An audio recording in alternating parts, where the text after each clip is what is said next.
Geopolitics is basically an interface of the analyzing the international relations from the perspective of geography and political science. How they interact and how they affect the relationship and the political behavior of particular country or the group of countries. So further, the elaboration from Shubham Shukla. Now over to Shubham Shukla to deliver his lecture on the geopolitics. Welcome, Shubham.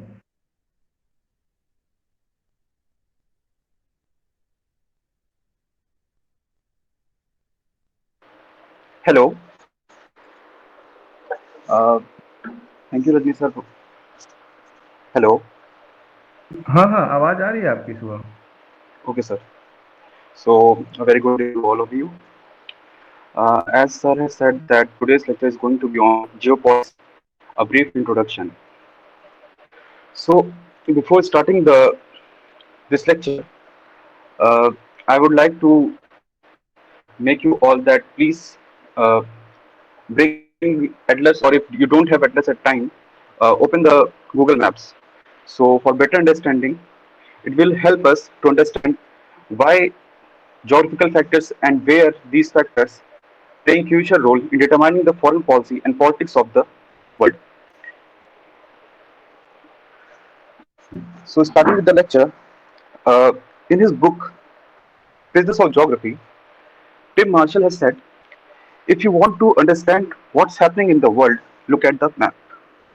So, today we are going to understand how looking at the map can make us understand the politics and the economics and other things of the world, or the countries or nations, how they behave. So, starting with the concept of geopolitics, geopolitics is basically formed by two words, geo and politics. Geo and politics, these two words will be used here in contextual reference. Geo, which is also prefix in geography, means the world, and geography, which deals with description of the earth, is here not just the factors, location, topography, relief, but also the science of state behaviors. How geography is determining the politics is all what geopolitics is. So we will derive a definition, try to derive a definition of geopolitics. So this definition is going to be of number two in nature. One that is of narrow use, and second one is that is of broader use. So जो हमारी एक narrow definition होगी geopolitics की, वो हम इस तरह से देखेंगे कि ज्योग्राफी जो है या ज्योग्राफिकल फैक्टर्स जो है, लोकेशन हो गई, टोपोग्राफी हो गई, रिलीफ हो गई, वो कैसे इन्फ्लुएंस करेंगे स्टेट के बिहेवियर को. तो ये हम समझ सकते हैं कि एक जियोपॉलिटिक्स की हमारी रेडी टू यूज एक डेफिनेशन तैयार हो गई. मगर जो हम इसकी दूसरी डेफिनेशन समझेंगे वो हम इसके कंटेक्चुअल अंडरस्टैंडिंग पे जाएंगे. तो जो हमारा जियोपॉलिटिक्स टर्म है, जियो और पॉलिटिक्स को मिलकर, तो यहाँ पे जियो को हम एज अ वर्ड रिफर करेंगे, और जो पॉलिटिक्स है उसको हम दो चीजों में बांटेंगे, पावर और डिस्ट्रीब्यूशन में. तो यहाँ पे डिस्ट्रीब्यूशन डील करेगा कॉन्सेप्ट ऑफ पेरेटो ऑप्टिमलिटी को. पेरेटो ऑप्टिमलिटी जो कि कहता है who gets what, when, where and how. और जो आपका पावर है वो डिसाइड करेगा, who gets to decide this. Power आपको शक्ति प्रदान करेगी कि कौन डिसाइड करेगा कि किसको क्या मिलना चाहिए, कब मिलना चाहिए, कहाँ मिलना चाहिए. सो अगर हम एक ब्रॉडर डेफिनेशन समझना चाहे जियोपॉलिटिक्स की, तो वो है geopolitics is the study of world power distribution. अब जैसे कि हम जानते हैं कि दैट ऑल द सब्जेक्ट्स और the words have their histories and geographies, so geopolitics is no exception. इस टर्म को कॉइन किया था 1899 में एक स्वीडिश पॉलिटिकल साइंटिस्ट थे जिनका नाम था रूडोल्फ जेलेन ने. मगर जो ये वर्ड होता है ये इससे पहले यूज में था. इसको समझने के लिए हमें डार्विन के पास जाना पड़ेगा. डार्विन जो कि एक नेचुरल साइंस के थिंकर है, मगर उनका जो रोल है हमारे सोशल साइंस में बहुत ही इंपॉर्टेंट है, उनको हम अंडरमाइन नहीं कर सकते. डार्विन जब अपनी इवोल्यूशन की थ्योरी देते हैं, और उस इवोल्यूशन की थ्योरी को जब हम कॉन्सेप्ट सोशल साइंस में लेके आते हैं हर्बर्ट स्पेंसर, और इसका ज्योग्राफी में जब यूज करते हैं एक जर्मन ज्योग्राफर बताते हैं कि कैसे जो लिविंग बीइंग वो state as a living being का पोर्ट्रे करते हैं। और ये कॉन्सेप्ट हमारे इंडियन कंटेक्स्ट में अगर देखा जाए तो कौटिल्य भी करते हैं, जो सप्तांग थ्योरी देते हैं स्टेट के स्टेट की।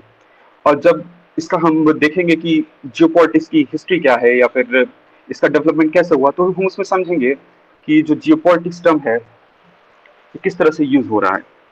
तो जर्मन स्कॉलर्स जो थे वो काफी ज्यादा, अगर आप देखा जाए तो मैप अगर आप देखें तो जर्मन और स्वीडन जो है, जैसे मैंने आपको बताया कि रोडोल्फ जेलेन जो थे एक स्वीडिश पॉलिटिकल साइंटिस्ट थे, तो अगर आप देखें तो स्कैंडिनेवियन कंट्री का एक पार्ट है स्वीडन, और जर्मनी वहां पे प्रॉक्सिमिटी में है दोनों। तो जो आइडियाज का एक्सचेंज होता रहता है वो हुआ था। और वहीं पे एक प्रोफेसर थे ज्योग्राफी के जिनका नाम था, जैसे मैं आपको बता चुका हूँ, रेडसन नाम था। वो यूनिवर्सिटी ऑफ लिप्जिग में जो थे प्रोफेसर थे ज्योग्राफी के। उन्होंने कॉन्सेप्चुलाइज किया कि state as a super organisms. उन्होंने कहा कि स्टेट एक सुपर ऑर्गेनिज्म है जो कि which existed in a world characterised by struggle and uncertainty. उन्होंने कहा कि जो ये वर्ल्ड है ये इसके दो चीजें हैं, यहाँ पे स्ट्रगल है और अनसर्टेनिटी है। तो जो नेचुरल साइंस के ट्रेंड डार्विन से इन्होंने जो, और लामार्क से जो भी इन्होंने गेन किया था, उसको ये यूज करते हैं कॉन्सेप्ट को अपने सोशल साइंसेस में। इनकी एक किताब है जिसका नाम है the sea as the source of greatness of people, जो कि 1901 में पब्लिश होती है। इसमें रेडzel आइडेंटिफाई करते हैं that both the land and sea are providing opportunities and physical pathways for territorial expansion and eventual consolidation. Hello,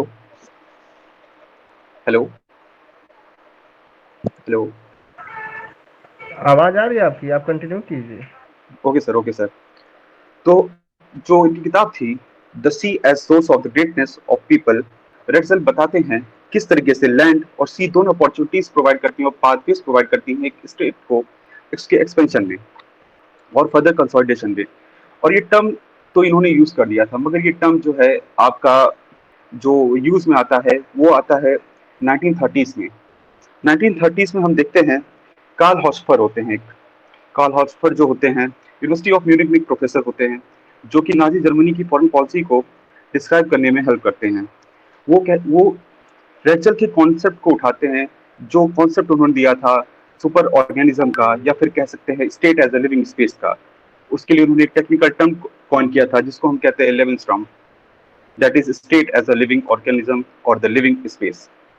इस कॉन्सेप्ट का यूज जो होता है नाजी जर्मनी में हिटलर करता है अपनी फॉरेन पॉलिसी में और अपने टेरिटोरियल एक्सटेंशन को बढ़ाता है। फर्दर अगर इसका हम डेवलपमेंट देखेंगे तो जैसे जानते हैं कि किसी भी डिसिप्लिन का जो डेवलपमेंट है वो हमारे यूरोसेंट्रिक डेवलपमेंट पे आधारित है। आप चाहे सोशल साइंस लीजिए, पॉलिटिकल साइंस लीजिए, हमारे जो पहले थिंकर्स या पहला जो डिसिप्लिन का जो फॉर्मेटिव स्टेज होता है ये यूरोप है। वेस्टर्न आइडियाज को हम कंफर्म करते हैं, उसके बाद हम अपने आइडियाज को पुट फोर्थ करते हैं। ये तो एक अलग टॉपिक ऑफ डिबेट है, मगर हम यहाँ पे देखेंगे कि यूरोसेंट्रिक डेवलपमेंट कैसे हुआ। तो यूरोसेंट्रिक डेवलपमेंट जैसे कि हमने बताया आपको कि जर्मनी से स्टार्ट हुआ था इसका, मगर जर्मनी में ही एक और थिंकर होते हैं जो इनके आइडियाज को पुट फोर्थ करते हैं नाजी जर्मनी, जैसा मैंने बताया कार्ल शॉपर। उसके बाद आते हैं यहाँ पे ब्रिटेन में डेवलपमेंट होता है। ब्रिटेन में 1904 में एक थिंकर होते हैं, वो भी प्रोफेसर होते हैं ज्योग्राफी के, उनका नाम होता है हेल्फर्ड जॉन मैकेंडर। हेल्फर्ड जॉन मैकेंडर जो होते हैं वो बताते हैं कि किस तरह से जो टेरिटोरियल पावर है वो टेरिटोरियल पावर आपके शेप करेगी फॉरेन पॉलिसी को। तो उन्होंने थ्योरी दी थी जिसका नाम था हार्टलैंड की थ्योरी, जो कि आप लोग जानते हैं बहुत फेमस थ्योरी है, थ्योरी ऑफ हार्टलैंड। हार्टलैंड से क्या मतलब है यहाँ पे, हार्टलैंड क्या है? तो मैकेंडर बताते हैं हार्टलैंड वो एक पीवट एरिया है। पीवट एरिया इसलिए, पीवट क्या होता है पहले ही समझना पड़ेगा। पीवट अगर आप एक जगह पे खड़े हो जाए अपने हिल के अराउंड आप मूव करेंगे तो आप एक पीवट एरिया पे मूव करेंगे, वो आपका पीवट रहेगा। मतलब कि वो आपका एक सेंटर रहेगा, सेंटर जिसके अराउंड सारी चीजें मूव करेंगी। तो पीवट एरिया इन्होंने बताया है कि जो ईस्टर्न यूरोप है ये पीवट एरिया है। तो ईस्टर्न यूरोप पीवट एरिया क्यों है ये हमें जानना चाहिए। तो ईस्टर्न यूरोप जो है इसलिए पीवट एरिया है क्योंकि ये लार्ज अमाउंट ऑफ रिसोर्सेज को प्रिजर्व करता है, और जो यहाँ का डेमोग्राफी है वो भी बहुत ही अच्छा है। प्लस यहाँ को इस पार्ट को, जो वर्ल्ड का ये जो पार्ट है, इसको इन्वेट करना काफी डिफिकल्ट हो जाएगा किसी भी कंट्री के लिए, क्योंकि ये ऑल द सीजन्स में आप आर्कटिक में देखेंगे, नॉर्थ में आर्कटिक है तो वहाँ पे बर्फ जमी रहती है, तो वहाँ से इन्वेट करना इज नॉट पॉसिबल। और जो आपका साइबेरियन प्लेन है it's too harsh to move any military to eastern Europe, तो इसको ये हार्टलैंड बताते हैं। तो मैकेंडर अपनी जिस थ्योरी में एक हमको समझ में आता है कि एक ज्योग्राफी जो है उसको डिटरमाइन कर रहे हैं, कि ज्योग्राफी को बता रहे हैं कि ज्योग्राफी जो है एंकर है किसी भी चीज इंटरनेशनल अफेयर में। ज्योग्राफी एक डिटर्मिनेंट है, एक एंकर है जिसके अराउंड पूरी पॉलिटिक्स आपकी चलेगी। मगर मैकेंडर की थ्योरी को थोड़ा अपोज करते हैं वो होते हैं हमारे थिंकर जो होते हैं अल्फ्रेड थायर महान। महान का कॉन्सेप्ट जो था उनका मोर इम्फेसिस था आपका देखे तो नेवल पावर पे। He was in believe that one who control seas can control the world. और जो हार्टलैंड था उनका आप जाने तो जो फेमस लाइंस है, one who rules the eastern Europe rules the heartland, one who controls the heartland controls the world islands, and one who controls the world island controls the whole world. अब इसके बाद हम आते हैं development. इसके development हमने पढ़ लिया। इसमें एक और थिंकर हैं जिनका हम कोट करना चाहेंगे। यहाँ पे रिमलैंड की थ्योरी है जो कि स्पाइकमैन की थी। स्पाइकमैन ने महान के आइडिया को और मैकेंडर के आइडिया को एक साथ लेकर आए और इन्होंने कॉन्सेप्ट दिया रिमलैंड का। इन्होंने बताया कि one can not totally emphasise on sea और टेरिटोरियल पावर। तो इन्होंने दोनों का यूज किया और जो टेरिटोरियल और जो सी का एक उन्होंने जो एक एरिया आउटर एरिया जो था या आउटर क्रिसेंट जो था उसको इन्होंने इंक्लूड किया और इसमें इन्होंने जो पावर्स थी लाइक यूएस से उनको भी इंक्लूड किया अपनी थ्योरी में। तो इनका जो थ्योरी थी वो दोनों की एक तरह से कहिए तो सिंथेसिस थी। अब इंटरनेशनल थ्योरीज जो हैं या इंटरनेशनल अप्रोचेस जो हैं वो हमें जियोपॉलिटिक्स समझने में बहुत ही हेल्प करती हैं। हम समझेंगे किस तरीके से जो इंटरनेशनल थ्योरीज हैं और इंटरनेशनल अप्रोचेस हैं ऑफ स्टडिंग इंटरनेशनल रिलेशन वो किस तरह से यूज हो रही हैं हमारी जियोपॉलिटिक्स में। तो जो पहली फर्स्ट ग्रेट डिबेट जिसको हम कहते हैं इंटरनेशनल पॉलिटिक्स में, इट वाज बिटवीन रियलिज्म और लिबरल पॉलिटिकल व्यू, या फिर जिसको हम बाद में कहेंगे कि आइडियलिज्म है। ये आइडियलिज्म क्यों है ये भी हमें पता चल जाएगा जब इसको हम समझेंगे। तो जब वर्ल्ड वॉर 1 होता है तो उसके बाद जितने भी वर्ल्ड के थिंकर्स होते हैं या फिर बेसिकली देखा जाए तो यूएसए में वो लोग जानना चाहते हैं व्हाई वॉर अकर्स, वॉर क्यों होती है, वॉर क्यों होती है। इसको इस क्वेश्चन का आंसर करने के लिए लिबरल स्कूल ऑफ थॉट में और इसके जो प्रोपाउंडर हैं देखा जाए तो वुडरो विल्सन वो 14 पॉइंट्स लेकर आते हैं, 14 पॉइंट्स प्रोग्राम। और जो हमारे दूसरे थिंकर है नॉर्मन एंगल वो एक बुक लिखते हैं 1909 में द ग्रेट इल्यूजन। ये दोनों अपने आइडियाज के थ्रू बताते हैं व्हाई वॉर अकर्स। वॉर अकर होने की बताते हैं कि दो ही कारण होते हैं, एक होते हैं ऑटोक्रेटिक लीडर्स और दूसरा होता है अलायंस सिस्टम। ऑटोक्रेटिक लीडर्स उन कंट्रीज में पाए जाते हैं जहाँ पे डेमोक्रेसी नहीं होती है, वो अपने हिसाब से काम करते हैं, उनको जो करना होगा उनको उनकी पावर को चेक करने के लिए वहाँ पे कोई डेमोक्रेटिक सेटअप नहीं होता है।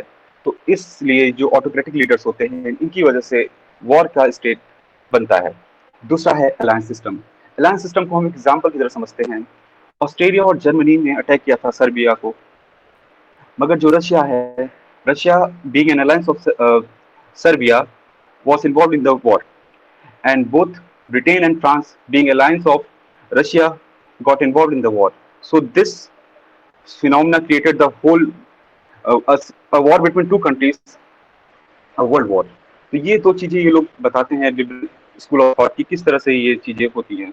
तो अपनी बुक जो है नॉर्मन एंगल जो अपनी बुक है वो बताते हैं द ग्रेट इल्यूजन। तो इसमें तो ग्रेट इल्यूजन में जो इल्यूजन है वो क्या है, तो इल्यूजन यही है कि वॉर जो है कि बेनिफिट करेगी विनर को।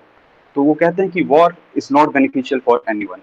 नॉर्मन एंगल जो होते हैं अपनी बुक में कहते हैं कि जो पहले के टाइम पे था, पहले के टाइम पे land was an asset because land was means of production, but in modern times territorial conquest disadvantages हैं क्योंकि वॉर डिस्टर्ब करेगी इंटरनेशनल कॉमर्स को। और जो मॉडर्न टाइम है उसमें इकोनॉमिक इंटरडिपेंडेंस अमंग स्टेट्स जो है बढ़ रही है, और यही बढ़ती हुई जो इकोनॉमिक इंटरडिपेंडेंस है वो पीस को इस्टेब्लिश करेगी और वॉर को अवॉइड करेगी। इसको हम देखेंगे ग्लोबलाइजेशन में भी कि किस तरह से ग्लोबलाइजेशन का यूज कर रहा है ये हमारा लिबरल ऑर्डर। और ग्लोबलाइजेशन हम प्रोसेस समझते हैं बट ये एक तरह से टूल भी है लिबरल ऑर्डर का। अब जो आइडियाज हैं इनके, वुडरो विल्सन के हो या फिर नॉर्मन एंगल के, इन्होंने दो जो आइडियाज थे, इन्होंने कहा था कि वॉर को कैसे खत्म करें। इन्होंने कहा था कि ऑटोक्रेटिक लीडर्स को हटाना है तो उसको क्या करना है, तो हमें प्रमोशन ऑफ डेमोक्रेसी करना पड़ेगा और सेल्फ डिटर्मिनेशन करना पड़ेगा। डेमोक्रेसी इसलिए क्योंकि डेमोक्रेटिक गवर्नमेंट जो होती है will not opt for war to resolve a dispute. ये ऐसा इनका हाइपोथेसिस था, या अजम्पशन कह सकते हैं। और दूसरा सेल्फ डिटर्मिनेशन का कॉन्सेप्ट जो था, जिसको कहते हैं कि हाईलाइटिंग, उन्होंने हाईलाइट किया जो राइट्स कॉलोनीज के, डिफरेंट डिफरेंट कॉलोनीज रखते हैं, उसको, उसके राइट को इन्होंने क्या किया, हाईलाइट किया कि उन्होंने कहा कि जो सेल्फ डिटर्मिनेशन का चॉइस है वो मिलना चाहिए वहाँ के लोगों को। अगर आप किसी को चॉइस दे रहे हैं और आप उसको लिबर्टी दे रहे हैं, तो आप बेसिकली एक डेमोक्रेसी सेटअप करेंगे वहाँ पे, क्योंकि वहाँ जो उनका लीडर है वो इलेक्ट होकर आएगा। तो इनका जो main promotion of democracy and self determination जो था, एक इनका आइडिया था टू रिड्यूस द वॉर। दूसरा इनका जो था, कहते हैं कि एक अलायंस सिस्टम है, तो इस अलायंस सिस्टम को कम करने के लिए उन्होंने कहा था क्रिएशन ऑफ इंटरनेशनल ऑर्गेनाइजेशन होना चाहिए, क्योंकि जब इंटरनेशनल ऑर्गेनाइजेशन रहेंगे तो कोई भी दो लोग अलायंस नहीं बनाएंगे, तो there will be no secret diplomacy and the balance of power arrangement like past can be reestablished through international organisations. मगर जब हम 1920s में ये आइडियाज तो बहुत प्रिवेल करते हैं, बहुत सटीक बैठते हैं हमारी, जब हिस्ट्री को देखते हैं हम, और बहुत सक्सेसफुल भी होते हैं, क्योंकि लीग ऑफ नेशंस स्टैब्लिश हो जाता है, एक तरह से इंटरनेशनल ऑर्गेनाइजेशन स्टैब्लिश हो जाता है, जिसके थ्रू जितनी भी कंट्रीज हैं अलायंस सिस्टम ना बनाकर उसके थ्रू अपनी चीजों को मैनिफेस्ट करती हैं या फिर कॉपरेशन करती हैं। मतलब बेसिक एम जो है कॉपरेशन का था, कि जो लिबरल आइडियाज थे, हमारे लिबरल आइडियाज जो ओरिजिनेट करते हैं उसी से करते हैं कि there will be a tolerance, unity, ये सब होते हैं। और लोग जो हो ह्यूमन बाय नेचर जो होता है, जो नेचर होता है ह्यूमन का, वो एक chaotic ना होकर एक लिबरल आइडियाज की तरफ जाता है, कॉपरेटिव होता है। जो सोशल कॉन्ट्रैक्ट में भी हम पढ़ेंगे कि सोशल कॉन्ट्रैक्ट हम लोग पढ़ते हैं पॉलिटिकल साइंस में। तो इसके बाद हम देखते हैं कि किस तरह से इनका जो कॉन्सेप्ट है वो फेल करता है, और क्यों हम लोग लिबरल पॉलिटिकल व्यू को आइडियलिस्टिक व्यू भी कहते हैं। तो लिबरल पॉलिटिक व्यू जो होता है ये फेल कर जाता है हमारे 1930s और 40s में। इनकी जितनी भी प्रोडक्शंस होती हैं, चाहे वो इनकी कहीं हो कि कहा गया हो कि इंटरनेशनल अगर हम ऑर्गेनाइजेशन बना देंगे तो वॉर नहीं होगी, या फिर डेमोक्रेसी प्रमोट करेंगे तो ये सब चीजें नहीं होंगी।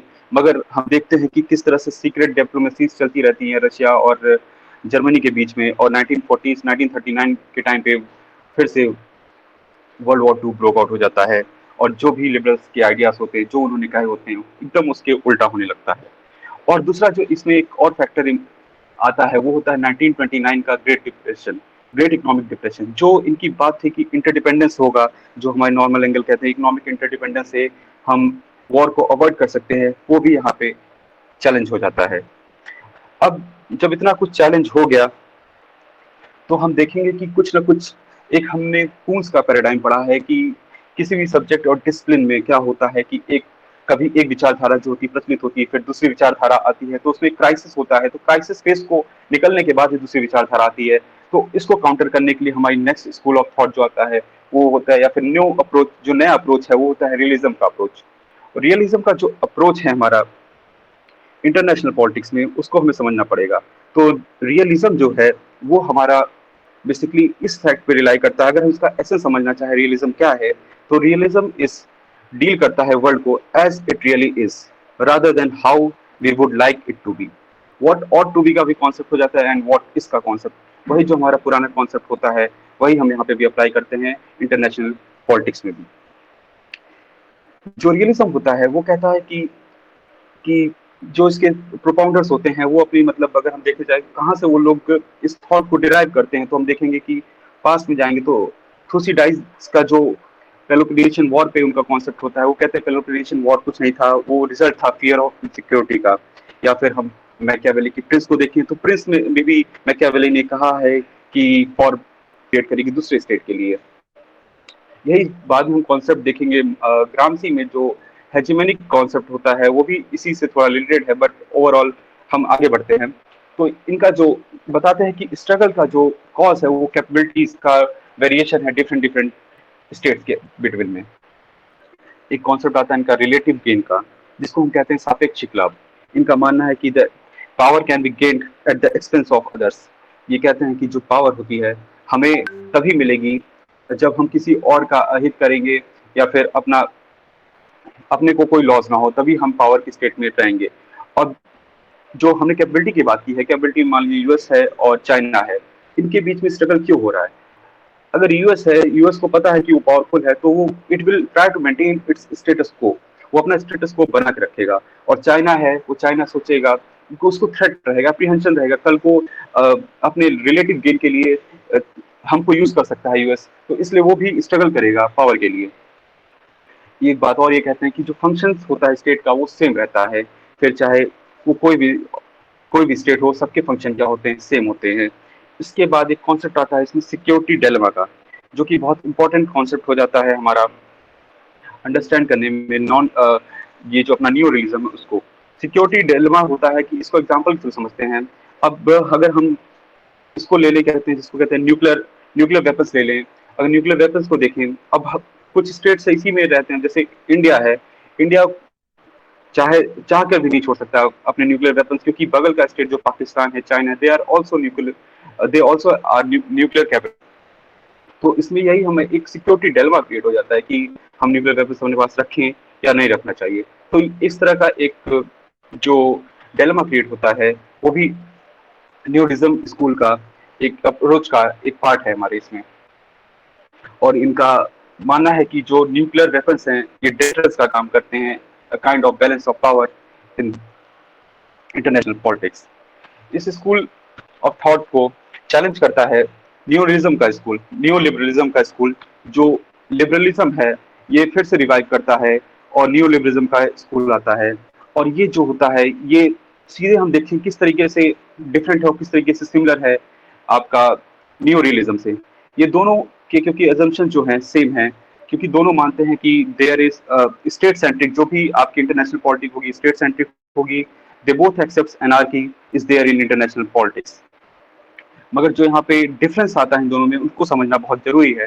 तो इसमें हम समझेंगे, तो पहली चीज तो हम ये समझेंगे कि जैसे कि हम देखते हैं कि जो न्यो रियलिस्टिक स्कूल ऑफ थॉट है या अप्रोच है, वो बताता है कि किस तरीके से जो अगर हमें कुछ गेन करना है तो हम सिर्फ कंपटीशन से कर सकते हैं, बल्कि जबकि न्यू लिबरलिज्म बताता है कि there can be cooperation is possible in this anarchic और chaotic सिचुएशन। और हम देखते हैं इसमें कि सपोर्ट करता है कि रोल ऑफ इंस्टीट्यूशंस को, कि जो इंस्टीट्यूशंस का है उनका एस्टेब्लिशमेंट हमें हेल्प करता है avoiding any kind of war and conflict.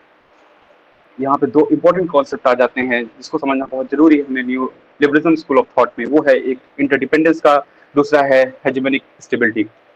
Interdependence क्या है पहले समझते हैं। इंटरडिपेंडेंस कहता है कि development of common interest between the states can be obtained through successful cooperation between states. तो ये कोऑपरेशन की अगेन बात कर रहा है। और दूसरा कॉन्सेप्ट जो है हेजेमनिक स्टेबिलिटी की बात करता है, वो कहता है talks about the different international systems like the UN where great powers states provide stability. कहता है इसको इस तरह समझें कि यूएसए जो है, यूएसए जो एक पार्ट है यूएन का, वो through different resources, through money provide करेगा या फिर पीस कीपिंग में अपने फोर्सेस को भेजेगा। उसके थ्रू ये क्या करेगा, जो ग्रेट पावर्स हैं वो एक तरह से इंटरनेशनल सिस्टम में, इंटरनेशनल एरिना में स्टेबिलिटी प्रोवाइड करके रखेंगी। और जो हमारा न्यो रियलिस्टिक स्कूल ऑफ थॉट है वो एनार्की को देखता है एज अ सिक्योरिटी डिलेमा। और वो सोचता है कि there is chance to gain power in this anarchy. But जो हमारा new liberal school of thought है ये एनार्की को कंसिडर करता है एक वैक्यूम की तरह, जिसको हम फुलफिल करते हैं कॉपरेशन से और with the help of international organization से। फर्दर मैं इस लेक्चर में आगे बढ़ूंगा और देखेंगे कि इसको किस तरह से मैनिफेस्टेशन होता है कि जियोपॉलिटिक्स ने किस तरह से अपने आप मैनिफेस्ट किया है पूरे वर्ल्ड में।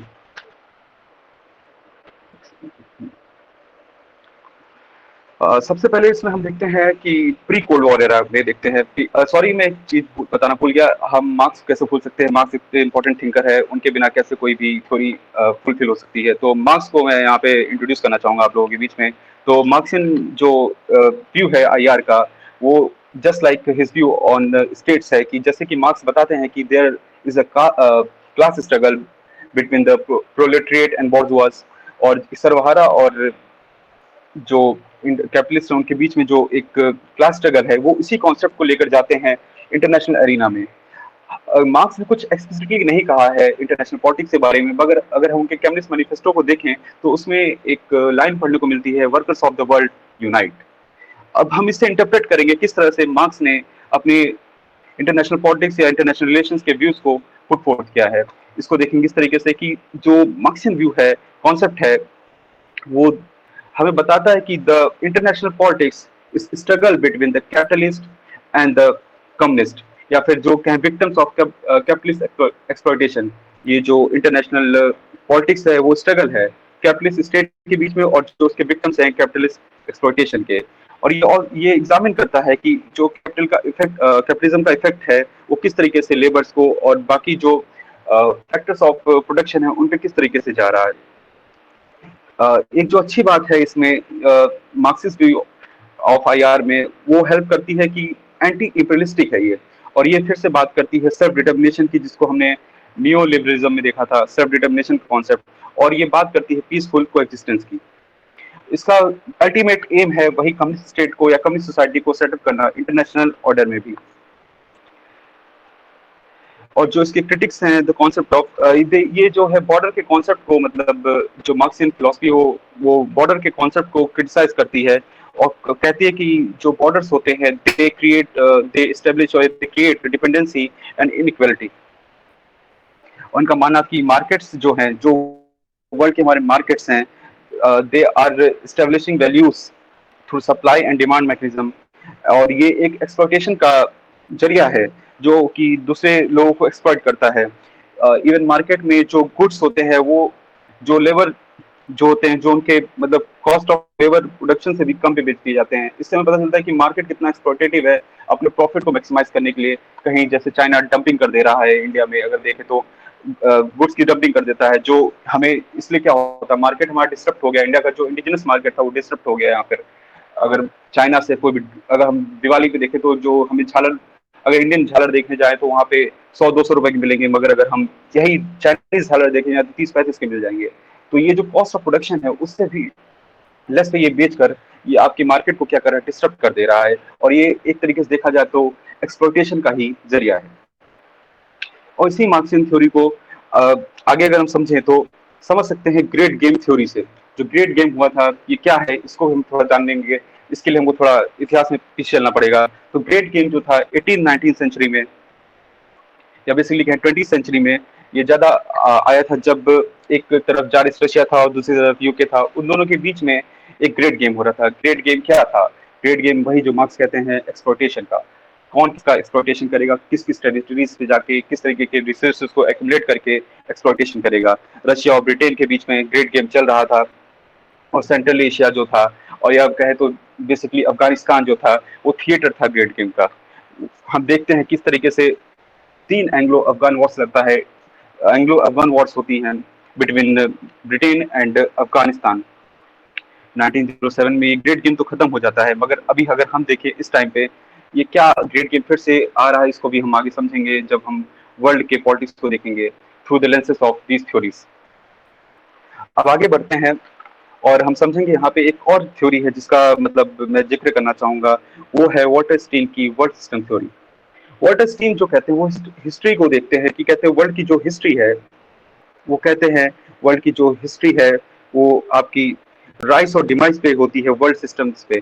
जो वर्ल्ड की हिस्ट्री है वो राइस या डिमाइस जो करते हैं, जैसे एक यहाँ पे कोर और पेरिफेरी का कॉन्सेप्ट आता है, और कोर में हम देखते हैं कि क्या है और पेरिफेरी में क्या है। तो कोर में हम देखेंगे कि डेमोक्रेटिक गवर्नमेंट है और हाई वेजेस मिल रहे हैं लोगों को, इंपोर्ट करेंगे यहाँ पर रॉ मटेरियल्स का, एक्सपोर्ट करेंगे मैन्युफैक्चर्ड गुड्स का, और इन्वेस्टमेंट हाई होगी और वेलफेयर सर्विसेज होंगी। और जो पेरिफेरी होगी यहीं पे इसके विपरीत, वहाँ पे क्या होगा, वहाँ पे नॉन डेमोक्रेटिक गवर्नमेंट होगी, वहाँ पे वेजेस एकदम लो रहेंगे, एक्सप्लॉयटेशन होगा, और इंपोर्ट वहाँ पे रॉ मटेरियल ना करके वहाँ पे एक्सपोर्ट करेंगे मैन्युफैक्चर्ड गुड्स का, और इन्वेस्टमेंट भी वहाँ पे लो रहेगी, और वेलफेयर के नाम पे वहाँ पे कुछ नहीं होगा। तो ये जो हमारी वाल्टर स्टीन की थ्योरी है, वर्ल्ड सिस्टम की थ्योरी, इमैनुअल वाल्टर स्टीन की, उसको भी हम मार्क्सियन लेंस से समझ सकते हैं कि ये भी कुछ नहीं, एक्सटेंशन है एक तरह से, अगर मार्क्स के व्यू को देखा जाए उसी का। इसका एक एग्जांपल और देख सकते हैं, जैसे कि ग्रेट गेम में हमने देखा था कि रिसोर्सेज प्ले फाइट हो रही है सेंट्रल एशिया में, और वहाँ पे जो प्लेयर्स हैं इस समय देखा जाए तो यूएसए है, रशिया है, चाइना है, ईयू है, और इंडिया भी वहाँ पे जा रहा है। इंडिया ने भी तापी पाइपलाइन जो बनाई है वो भी वहाँ पे क्या एक्सप्लॉइट करना चाह रहा है, रिसोर्सेज को यूज करना चाह रहा है अपने लिए। अब हम आते हैं कि जो थ्योरीज हमने अभी समझी है, इसका मैनिफेस्टेशन देखेंगे हम वर्ल्ड की पॉलिटिक्स में, और देखेंगे क्या जो जियोपॉलिटिक्स है वो एक मिथ है या रियलिटी है।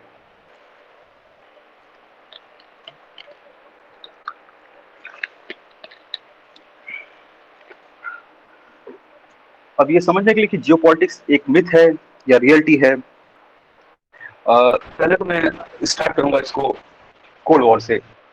कोल्ड वॉर के एरा में हम देखते हैं कि क्या होता है, कोल्ड वॉर क्या है, पहले ये समझते हैं कि कोल्ड वॉर था क्या, वहां पे क्या होता है। तो कोल्ड वॉर एक पीरियड था, जियोपॉलिटिकल टेंशन थी between eastern and western bloc, जैसा कि हम सब जानते हैं। There was a eastern bloc of Soviet Union and the western bloc of USA. जो दो होती ब्लॉक्स होती हैं, एक डेमोक्रेसी वर्सेस टोटलिटेरिज्म का होता है, और ये 1946 के अराउंड जो होता है बिगिन करता है। और इसमें जो मेन चीज है वो इसको कहते हैं कि एरा ऑफ प्रॉक्सीज होती है। प्रॉक्सीज क्या होता है कि मतलब दो कोई स्टेट है, लाइक सोवियत यूनियन है और दूसरी तरफ यूएसए है, they are fighting proxy wars against each other. अगर हम देखें तो इसमें क्यूबन मिसाइल क्राइसिस है, क्यूबा मतलब दूसरी कंट्रीज का यूज करके ये लोग अपने लिए एडवांटेजेस उठा रहे हैं।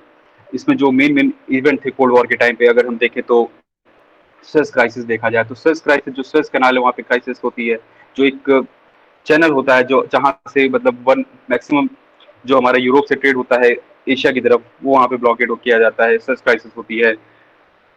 बर्लिन क्राइसिस होती है 1961 की, क्यूबन मिसाइल क्राइसिस होती है 1962 की, इसी बीच वियतनाम वॉर भी होती है। ये सब चीजें हमें बताती हैं कि किस तरीके से जो जियो पॉलिटिक्स है वो शेप लेती है अपनी किसी भी पॉलिटिकल एरिया में, किसी भी जगह पे। अब 1979 में देखते हैं हम कि सोवियत जो होता है इन्वेड करता है अफगानिस्तान को, और वहाँ पे over the period of 9 years वो प्रॉक्सी वॉर लड़ता है। एक तरफ सोवियत यूनियन होता है, दूसरी तरफ इंसर्जेंट ग्रुप्स जो होते हैं लाइक मुजाहिदीन, जो कि कुछ नहीं यूएसए, सऊदी अरेबिया, पाकिस्तान के द्वारा ही बनाए गए होते हैं, जिसकी फर्दर हम देखेंगे आगे चल के एक ब्रांच बनती है जो कि तालिबान होती है। तो वहाँ पे भी प्रॉक्सी बैटल होता है। उसके बाद मिड 1980s में आते हैं तो सोवियत लीडर जो होते हैं मिखाइल कॉर्बेचेव जो होते हैं, वो यहाँ पे अभी तक हमने इंसिडेंट देखा, ये सब हमारे रियलिज्म के लेंस से अगर हम देखें तो हम देखेंगे कि हाँ ये सब चीजें रियलिस्टिक स्कूल ऑफ थॉट को करस्पॉन्ड कर रही हैं। अब 1980s का टाइम आता है, उसमें सोवियत लीडर जो होते हैं हमारे मिखाइल कॉर्बेचेव जो होते हैं, वो इंट्रोड्यूस करते हैं लिबरल रिफॉर्म्स को, और वो एंड करते हैं सोवियत इन्वॉल्वमेंट अफगान वॉर में। और 1991 में जो इवेंट्स होते हैं, फर्दर इवेंट्स लीड करते हैं सोवियत डिसइंटीग्रेशन को। सोवियत डिसइंटीग्रेशन होता है तो एक किताब लिखी जाती है फ्रांसिस फुकुयामा के द्वारा, जिसका नाम होता है the end of the history and the last man standing. अब इस किताब में अगर हम देखें तो ये बताते हैं कि लिबरलिज्म जीत गया, लिबरलिज्म ने या फिर लिबरल स्कूल ऑफ जो थॉट है वो प्रिवेल कर गया, और जो भी बाकी स्कूल ऑफ थॉट्स थे वो यहाँ पे नहीं खड़े हो पाए, और लिबरल स्कूल ही जो था सोवियत कोल्ड वॉर का पीरियड था। फर्दर हम आगे बढ़ेंगे और देखेंगे कि किस तरीके से इसका और मैनिफेस्टेशन हमको देखने को मिलता है। तो हम आगे बढ़ेंगे तो हम देखेंगे यूएस इन्वेजन ऑफ अफगान और इराक में। अब देखता हूँ हम लोग देखेंगे कि जो यूएस से था 1911 के बाद, अलकायदा का एक जो टेररिस्ट था जिसका नाम था ओसामा बिन लादेन, उसने 9/11 का अटैक करवाया। यूएसए ने 2001 में, और यूएसए नाटो के साथ, क्योंकि नाटो का एक प्रिंसिपल हमें पता है कि war against one is war against all वाला तो कॉन्सेप्ट आता है, तो वो नॉर्दर्न अलायंस के साथ मिलकर अफगानिस्तान में जाके इन्वेड करता है और वहाँ पे अलकायदा को खत्म करने की कोशिश करता है। बट जो हम देखते हैं कि वहाँ पे स्टार्टिंग में तो वो बहुत ज्यादा एग्रेशन के साथ जाता है, काम करता है और कुछ हद तक सफल भी होता है। बट लेटर ऑन हमें पता चलता है कि वो अपना जो मेन रोल था उसका स्ट्रेटेजिक रोल, वहाँ पे वो इंफ्रास्ट्रक्चर बिल्डअप करता है, वहाँ पे रोड्स बनाता है। इवन जो रिसेंट रिपोर्ट्स आई उसके अकॉर्डिंग पता चलता है कि 10 खरब रुपए के अराउंड जो है यूएसए ने इन्वेस्ट किए हैं, या फिर जो इन्वेस्ट के एलाइज यूएसए के एलाइज है या नाटो मेंबर्स है उन्होंने इन्वेस्ट किए अफगानिस्तान में। बट एक बम धमाका होता है और सारी की सारी इन्वेस्टमेंट धरी रह जाती है। इसी बीच में यूएसए 2003 में इराक में इन्वेजन कर देता है। इराक में इन्वेजन क्यों करता है? क्योंकि उसको कहीं से खबर मिलती है कि जो वहाँ पे सद्दाम हुसैन है वो वेपन ऑफ मास डिस्ट्रक्शन बना रहे हैं। अब ये जो केस हमारा है इराक का, ये बहुत इंपॉर्टेंट हो जाता है क्योंकि मिडिल ईस्ट में आ जाता है। अब इसको हम आगे फर्दर कंटिन्यू करते हैं जब मिडिल ईस्ट के क्राइसिस को देखेंगे और अरब स्प्रिंग को देखेंगे, तो यहाँ पे रोल ऑफ जो पॉलिटिक्स देखेंगे।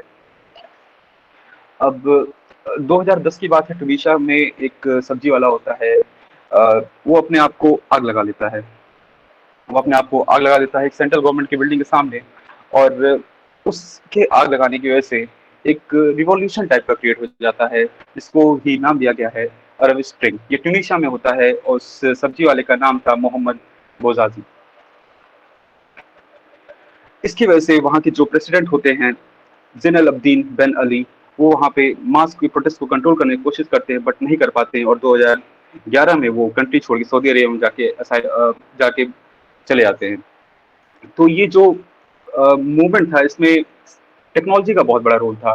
टेक्नोलॉजी तो सोशल मीडिया थी, इसका हमें पता चलता है कि टेक्नोलॉजी किस तरीके से रिवॉल्यूशन ला सकती है, और जो ग्लोबल अवेयरनेस था प्रोटेस्ट का, वो क्रिएट होता है, और यही रिवॉल्यूशन बाद में बाकी जो मिडिल ईस्ट कंट्रीज हैं और अफ्रीकन कंट्रीज है वहाँ पे जाता है, जैसे कि Nigeria, Jordan, Oman, Egypt, Syria, Yemen, Iraq, और सेवरल जो अदर स्टेट्स, लीबिया तक भी पहुंच जाता है। इजिप्ट में हम देखते हैं कि 2011 में प्रेसिडेंट जो वहाँ के होस्नी मुबारक होते हैं, उनको अपनी गद्दी छोड़नी पड़ती है। डिक्टेटर्स जितने भी होते हैं, ये जो प्रो डेमोक्रेटिक पूरा मूवमेंट था अरब स्प्रिंग का, इसका हम लोग देखेंगे किस तरीके से ये एक तरह से प्रो डेमोक्रेसी जो हम देख रहे हैं यहाँ पे इस्टेब्लिशमेंट की बात कर रहा है। तो प्रो डेमोक्रेसी हमने पढ़ा था कि ये लिबरलिज्म का ही पार्ट होता है। लिबरल स्कूल ऑफ थॉट कहता है कि अगर जितनी ज्यादा डेमोक्रेसी होगी उतना ज्यादा कॉपरेशन बढ़ेगा। क्या मगर हम इसको भी एनालाइज करेंगे, क्या सही में कॉपरेशन बढ़ा है या फिर कॉन्फ्लिक्ट ही क्रिएट हुआ है, और अगर कॉन्फ्लिक्ट क्रिएट हुआ है तो क्यों हुआ है।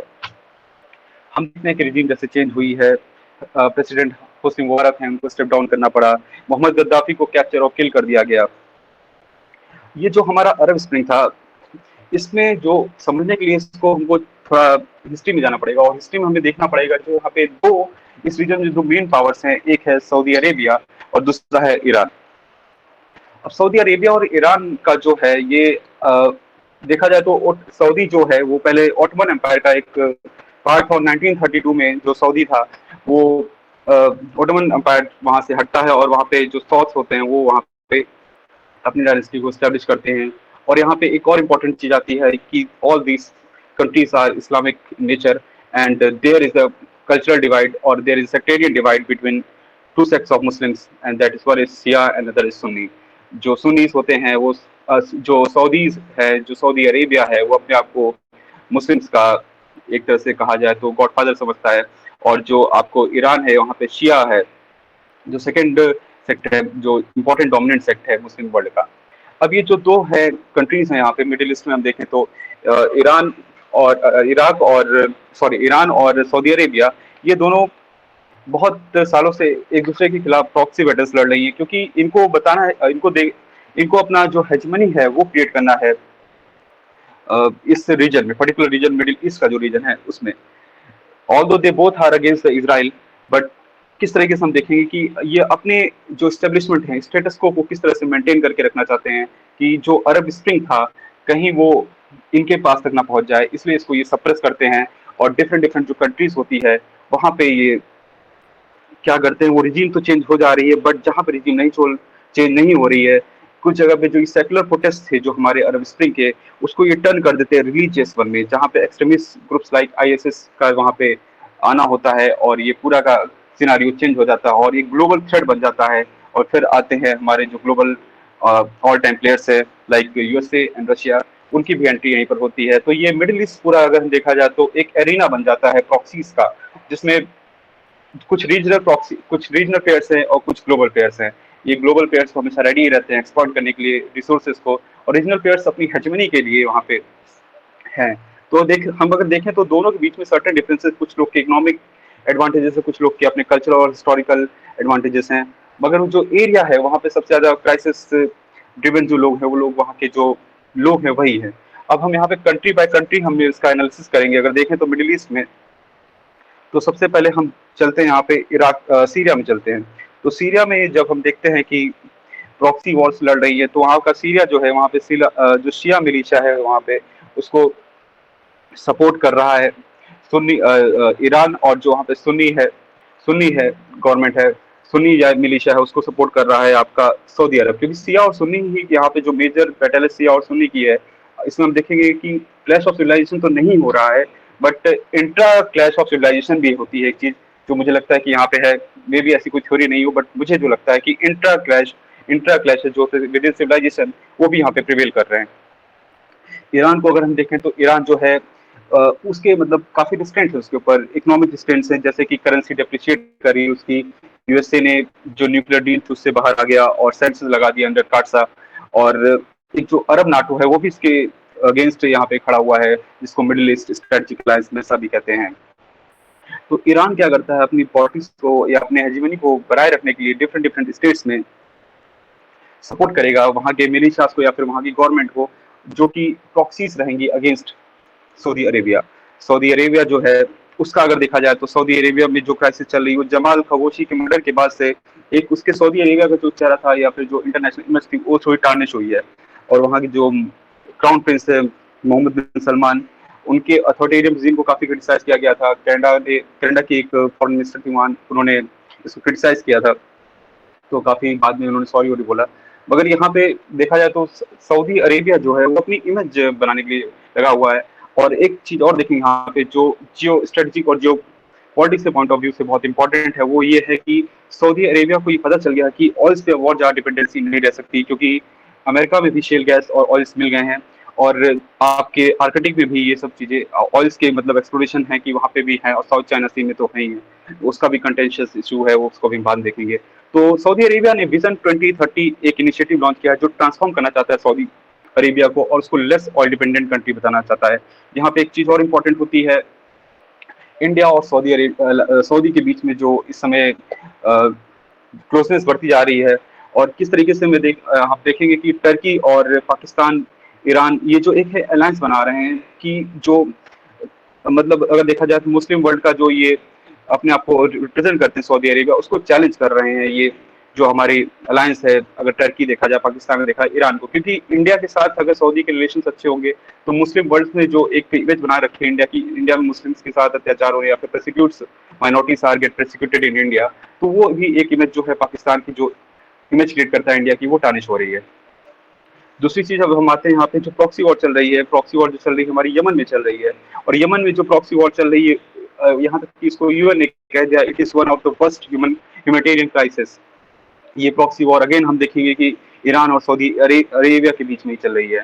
यहाँ पे जो सऊदी अरेबिया है वहाँ की जो गवर्नमेंट है उसको बैक करता है, और ईरान जो है वहाँ के हूथी रिबेलियंस को बैक करता है, और यहाँ पे भी एक सिविल वॉर जैसी कंडीशन चल रही है। अब जो ये सिविल वॉर जैसी कंडीशन यहाँ पे चल रही है, और यही कंडीशन यहाँ पे हम देखेंगे सीरिया में भी थी, यही यमन में भी है, यही जो मैक्सिमम कंट्रीज हैं इराक है उसमें भी यही है। तो हम देखेंगे कि इस तरीके से ये जो दो कंट्रीज हैं रीजनल पावर्स जो है ईरान और सऊदी अरेबिया, ये बाकी स्टेट्स में जो ये अरब स्प्रिंग था इसको अरब ऑटम या कह सकते हैं अरब विंटर में इसको कन्वर्ट कर दिया है। तो इससे हमें एक चीज ये समझ में जरूर आता है कि that the Arab Spring revealed how fast a revolution fueled by technology could unfold. It also once again proved how complicated and unpredictable revolutions can be. इससे हम समझते हैं कि हम देखते हैं कि किस तरह से मतलब टेक्नोलॉजी जो होती है रिवॉल्यूशन को कितनी जल्दी फास्ट फॉरवर्ड करती है, कितने ज्यादा लोगों तक रीच पड़ती है, मगर वो सेम टाइम पे वो कितनी ज्यादा कॉम्प्लिकेशंस क्रिएट कर देती है, और जो अनप्रेडिक्टेबल नेचर होता है रिवॉल्यूशन का वो भी यहाँ पे सामने निकल के आता है। अब जो हम नया मैनिफेस्टेशन देखेंगे वो साउथ चाइना सी की तरफ आएंगे, और साउथ चाइना सी का हम देखेंगे कि किस तरीके से साउथ चाइना जो सी है वहाँ पे किस तरीके की जियोपॉलिटिकल सिग्निफिकेंस उसका क्या है और इतना वो चर्चा में क्यों रहता है, इसको भी समझने की कोशिश करेंगे। साउथ चाइना जो सी है अगर हम देखें तो स्ट्रेटेजिकली बहुत इंपॉर्टेंट है, क्योंकि वहाँ पे 1/3 ऑफ द ग्लोबल ट्रेड होता है, और जो स्ट्रेटेजिक रिसोर्सेस है वहाँ पे कहा गया कि वहाँ पे ऑयल रिजर्व्स हैं अराउंड 7.7 बिलियन बैरल्स, और नेचुरल गैस के रिजर्व्स पाए जाते हैं वहाँ पे। और एक देखा जाए तो सी लेन ऑफ कम्युनिकेशन जो होता है वो उसका बहुत इंपॉर्टेंट पार्ट भी है वो। तो चाइना जो है, चाइना की जो पॉलिसी रही है अभी हाल ही के वर्षों में जब से शी जिनपिंग आए हैं, वो एक चाइना जो है अथॉरिटेटिव हो गया है, और देखा जाए तो एक्सपेंशनिस्ट भी हो गया है। चाइना के जो फर्दर इनिशिएटिव्स हैं, बेल्ट रोड इनिशिएटिव हो या फिर आपका स्ट्रिंग ऑफ पल्स देखा जाए या फिर चाइना का डेप्थ डिप्लोमेसी देखा जाए, ये सब जो चीजें हैं ये दिखाती है कि किस तरीके से चाइना अपनी ज्योग्राफी जो कि उसकी ज्योग्राफी जो है, अगर ज्योग्राफी लोकेशन देखा जाए तो वो एक तरीके से उसका यूज नहीं कर पाएगा, क्योंकि geography can not be change, but through it policies China is trying to shape its foreign policy with getting control on the geopolitics और geostrategic locations.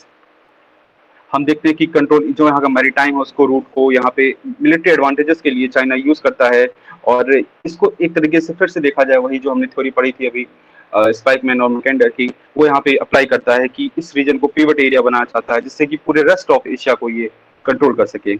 यहाँ पे 2009 में 9 डैश लाइन्स बनाई गई थी चाइना के अकॉर्डिंग, चाइना ने बनाई थी, और चाइना ने साउथ सी जो साउथ चाइना सी है उसको इसका टेरिटोरियल वाटर कह दिया गया था, जो अगर हम मैप पे देखें तो जो हेनियान प्रोविंस है चाइना का, उससे कम से कम 2000 किलोमीटर तक की इन्होंने अपनी एरिया को अपने टेरिटोरियल वाटर्स के अंदर रखा है, जबकि हमें पता है कि टेरिटोरियल वाटर्स जो होते हैं 24 नॉटिकल माइल्स, या फिर अगर एक्सक्लूसिव इकोनॉमिक जोन को देखें तो 200 नॉटिकल माइल्स तक के ही होते हैं, और इसने अपने उसको रीच को बढ़ाया जो कि एक थ्रेट क्रिएट करती है जो यहाँ पे नेबरिंग कंट्रीज हो, फिर चाहे फिलीपींस हो, वियतनाम हो, या फिर इंडोनेशिया हो या मलेशिया हो। तो चाइना के राइट्स को भी चेक करने के लिए यहाँ पे डिफरेंट डिफरेंस अलायंस बनाए जा रहे हैं, और एक अलायंस क्या, और या मैं कहूँ कि एक कॉन्सेप्ट यहाँ पे इम्प्लाई किया जा रहा है जिसको हम इंडो पैसिफिक के नाम से जानते हैं, to counter Chinese aggression in this region. हम पहले एशिया पैसिफिक टर्म सुनते थे, और एशिया पैसिफिक सही में अगर मैप में देखना चाहें तो एशिया पैसिफिक हमें रीजन दिख भी जाएगा, मगर क्या आप इंडो पैसिफिक देख सकते हैं? नहीं, इंडो पैसिफिक कोई रीजन है नहीं, क्योंकि जो एशिया पैसिफिक वो ज्योग्राफिकल और पॉलिटिकल मैप पे आपको मिल जाएगा, क्योंकि ज्योग्राफी और पॉलिटिक्स से मिल के बना हुआ है, मगर ये जो इंडो पैसिफिक है ये एक मेंटल मैप है, ये एक इमेजिनेटिव टेरिटरी है जो काउंटर करेगी हमारे यहाँ पर चाइना को। और इंडो पैसिफिक टर्म है, इसमें हम देखेंगे किस तरीके से जो प्लेयर्स हैं, जिनका मतलब यहाँ पे जो प्लेयर्स है यहाँ पे है, इसमें इंडिया सेंट्रिक, इंडियन ओशंस को भी मतलब रोल जो है इंडिया ओशन का यहाँ पे बहुत इंपॉर्टेंट हो जा रहा है, और इंडियन ओशन में यहाँ पे जो पावर्स है, चाहे तो हम देखें डीवो ग्रेशिया जो यहाँ पे नेवल बेस है, या फिर फ्रांस जो है यहाँ पे, ब्रिटेन यहाँ पर है, यूएसए भी यहाँ पर है, ये सब की सब कंट्रीज यहाँ पे है, और आप ये जान लीजिए कि ये जो इंडियन ओशन है यहाँ पे बैठकर आप पूरे वर्ल्ड को मतलब चाहे आपका मिडिल ईस्ट हो, साउथ चाइना सी हो, या फिर अफ्रीका हो, सबको आप कंट्रोल कर सकते हैं। तो इसका जियो पॉलिटिकल और जियो स्ट्रेटेजिक सिग्निफिकेंस बहुत ज्यादा बढ़ जाता है। साथ ही साथ यहाँ पे मैं बात करना चाहूंगा जियो इकोनॉमिक्स की। जियो इकोनॉमिक्स के लिए भी ये रीजन बहुत ही ज्यादा इंपॉर्टेंट है, क्योंकि जो इकोनॉमिक एक्टिविटीज होती है वो यहीं से गवर्न होने वाली है, क्योंकि जो कि हम देखते हैं कि 19th सेंचुरी जो थी वो ब्रिटिश सेंचुरी थी, 20th सेंचुरी जो थी अमेरिकन हेजेमनी की सेंचुरी थी, और कहा जाता है जैसे पराग खन्ना ने अपनी किताब में कहा है 21st century will be the Asian century, उसकी बात करता है, तो वो भी हम यहाँ पे देखते हैं। तो एशियन सेंचुरी बनने के लिए यहाँ पे हम देखते हैं दो चीजें हैं, एक चीज तो चाइना है, दूसरा चीज यहाँ पे दूसरा प्लेयर है वो यहाँ पे दूसरा स्टेट या दूसरा प्लेयर क्या है वो इंडिया है। अब 20 जो इसका जो एशियन सेंचुरी का जो कॉन्सेप्ट है उसमें हमें ये चीज समझनी पड़ेगी, जैसे चाइना जो है और जो इंडिया है, चाइना तो एक इकोनॉमिक पावर के रूप में उभर रहा है, मगर जो इंडिया है, इंडिया जो है इसकी जो सॉफ्ट पावर है और जो इसकी डिप्लोमेसी स्किल्स है, इसके थ्रू इसको सोशल एक्सेप्टेंस मिलेगा पूरे वेस्ट वर्ल्ड में, जहाँ पे कि हम अगर पॉजिटिवली इसको देखना चाहे तो डेमोक्रेसी जो है एक शेयर्ड वैल्यू है, जो कॉमन शेयर्ड वैल्यू है between the west and this Indian subcontinent में जो इंडिया है वो डेमोक्रेसी को काफी हद तक और बीइंग वर्ल्ड लार्जेस्ट डेमोक्रेसी वो प्रोटेक्ट करती है, और जो डेमोक्रेटिक वैल्यूज होती है उनको भी प्रोटेक्ट करती है। तो एक तरह से जो शेयर्ड वैल्यूज है डेमोक्रेसी वो वेस्टर्न नेशंस को करस्पॉन्ड करती है, और यही बात सी राजा मोहन ने अपनी किताब में क्रॉसिंग द रूबिकॉन्स में बताया है। साथ ही साथ यहाँ पे एक और चीज उन्होंने बताई है कि जो वेस्ट है वो इसको इंडिया को एज अ मार्केट देखता है, मगर इंडिया ने इस फैक्ट को भी बहुत हद तक अगर देखा जाए तो निगेट किया है कि इंडिया ने अपनी जो डायस्पोरा है उसके थ्रू जो सॉफ्ट पावर है उसके थ्रू लॉबिंग की है। अब अमेरिका में देखें तो वहाँ पे जो वाइस प्रेसिडेंट है वहाँ पे कमला हैरिस है, if I am not Kamala Harris, sorry अगर मैं थोड़ा कंफ्यूज कर रहा हूँ कमला हैरिस में और जो दूसरी लेडी है, तो कमला हैरिस वहाँ पे जो है वहाँ पे वाइस प्रेसिडेंट लॉबिंग के थ्रू बनी है। लॉबिंग नहीं मतलब वो तो वहाँ की सिटीजन थी, बट जो वहाँ पे 1 मिलियन जो वहाँ पे सिग्निफिकेंट 1 मिलियन जो वहाँ पे इंडियंस हैं वो बहुत ज्यादा इमेज जो इंडिया की है उसको प्रिजर्व करने में और जो इंडियन फॉरेन पॉलिसी उसको शेप करने में हेल्प करते हैं। वहाँ से रेमिटेंसेस आता है जो कि पार्ट हम देखेंगे जियो इकोनॉमिक्स का पार्ट हो गया, रेमिटेंसेस आ रहा है, और जो इंडिया की जो परमानेंट मेंबरशिप है यूएनएससी में उसके लिए भी वो लॉबिंग करते हैं। और इंडिया ने जो है सर्विस सेक्टर के थ्रू अपने आप को जो ये इंडिया से मार्केट की जो स्ट्रेटेजी मतलब जो बताते हैं सी राजा मोहन उसको काफी हद तक इंडिया एज ए मार्केट को उसने निगेट किया है। अब कमिंग टू द डिफरेंट, अब हम देखेंगे कि इंडिया के मतलब इंडिया का क्या इसमें रोल होता है। तो इंडिया का हम देखें तो इसके इंडिया के रिलेशन समझने पड़ेंगे जियोपॉलिटिकली। तो सबसे पहले हम यहाँ पे जो सबसे बड़ा प्लेयर है उसको देखते हैं, इंडिया और चाइना को। जो चाइना है इंडिया के लिए चैलेंज तो क्रिएट कर रहा है, मगर जो चाइनीज अगर हम देखें तो चाइना इंडिया के बीच में एक लैंड बॉर्डर है, और लैंड बॉर्डर पे काफी स्टेबिलिटी रही है। एटलीस्ट हिस्टोरिकली तो रही है, अभी हाल ही के दिन में ना रही हो, बट हिस्टोरिकली यहाँ पे काफी स्टेबिलिटी रही है बिकॉज ऑफ हिमालय। हिमालय जो है दो कल्चर्स को डिवाइड कर देते हैं, एक चाइनीज कल्चर को, एक इंडियन कल्चर को। चाइनीज जो हान डोमिनेटेड, इंडियन जो यहाँ पे जो एक सेकुलर कल्चर है उसको यहाँ पे प्रिजर्व करके रखा है। और जो इंडिया और चाइना के बीच में जो टसल है वो बढ़ता है। अगर हम देखते हैं तो जब से एक्सपेंशन किया है चाइना ने, एक्सपेंशनिस्ट पॉलिसी के थ्रू जो उसने चाइना ने तिब्बत को एक्वायर किया है, क्योंकि तिब्बत जो था पहले एक बफर स्टेट का काम करता था इंडिया और चाइना के बीच में, और जो रिलेशन थे काफी अच्छे थे। जो ओल्ड मैरीटाइम सिल्क रूट है और जो ओल्ड सिल्क रूट है उसको रिवाइव करने का जो यहाँ पे रिवाइव किया जा रहा है बेल्ट रोड इनिशिएटिव के थ्रू, और जो सीपेक में इंफ्रास्ट्रक्चर डेवलपमेंट कर रहा है सीपेक के थ्रू पाकिस्तान में चाइना, एक तरह से थ्रेट है ये इंडिया के लिए। और साथ ही साथ अब इसको हम देखेंगे तो कुछ पार्ट्स में इसको डिवाइड कर लेते हैं किस तरह से क्या क्या थ्रेट्स इंडिया के लिए आ रहे हैं। तो एक तो हमारा देखेंगे कि इंडिया को इनग्रेन कर रहा है बेल्ट रोड इनिशिएटिव के थ्रू, जिसमें आपका सीपेक आ गया, मैरीटाइम सिल्क रोड आ गया। फिर जो स्ट्रिंग ऑफ पल्स है उसको इंडिया को इनसर्कलिंग करने की कोशिश कर रहा है कि जितने भी मेजर मेजर जो पॉइंट्स है वहां पे चाहता है चाइना की वो एक स्ट्रिंग ऑफ पल्स में एक पल्स का वो बना ले। इसका एग्जांपल हम ग्वादर पोर्ट का लेंगे, और हम्बन टोटा का जो पोर्ट है उसका भी ले सकते हैं। उसके बाद जो डेप्थ डिप्लोमेसी है, डेप्थ डिप्लोमेसी भी एक टूल है जिसके थ्रू अपनी हेजेमनी क्रिएट करना चाह रहा है चाइना इस पर्टिकुलर रीजन में, क्योंकि इंडो पैसिफिक रीजन जैसा अब मैं आपको बता चुका हूँ कि इंडियन ओशन कितना स्ट्रेटेजिकली इंपॉर्टेंट है। और ये नए डिफेंस पैक्ट्स भी साइन कर रहा है जैसा कि हम देखते हैं पाकिस्तान के साथ। बाकी चाइना जो है इस समय बहुत एग्रेसिव है, और एग्रेसिव इसका एग्रेशन हमें लद्दाख और डोकलाम अरुणाचल प्रदेश में देखने को मिल रहा है। और इस प्रेजेंट कोविड टाइम पे हम देखें तो सेकेंड वेव के बाद से जो वैक्सीन डिप्लोमेसी थी इंडिया की वो फेल कर गई, क्योंकि और उसको सब्सटीट्यूट कर दिया यहाँ पे चाइना ने, क्योंकि चाइना की जो वैक्सीन डिप्लोमेसी है काफी प्रभावी रही है। जो कि इवन दो जो उनकी वैक्सीन उतनी अच्छी क्वालिटीज की नहीं, बट क्या करें अब, चाहिए तो है ही लोगों को, तो वो वहाँ पे चाहते हैं कि मिले उनको। एक और यहाँ पे जो फैक्टर इंपॉर्टेंट है वो है एंटी इंडिया सेंटीमेंट्स जो हैं उनको चाइना बहुत ज्यादा बढ़ा रहा है। अब आप देखिए काला पानी आज तक का इशू नहीं था, मगर due to influence of China, जो नेपाल में कम्युनिस्ट गवर्नमेंट थी उसका इन्फ्लुएंस था, काला पानी एक बड़ा इशू, टेरिटरी इशू बन के आ जाता है।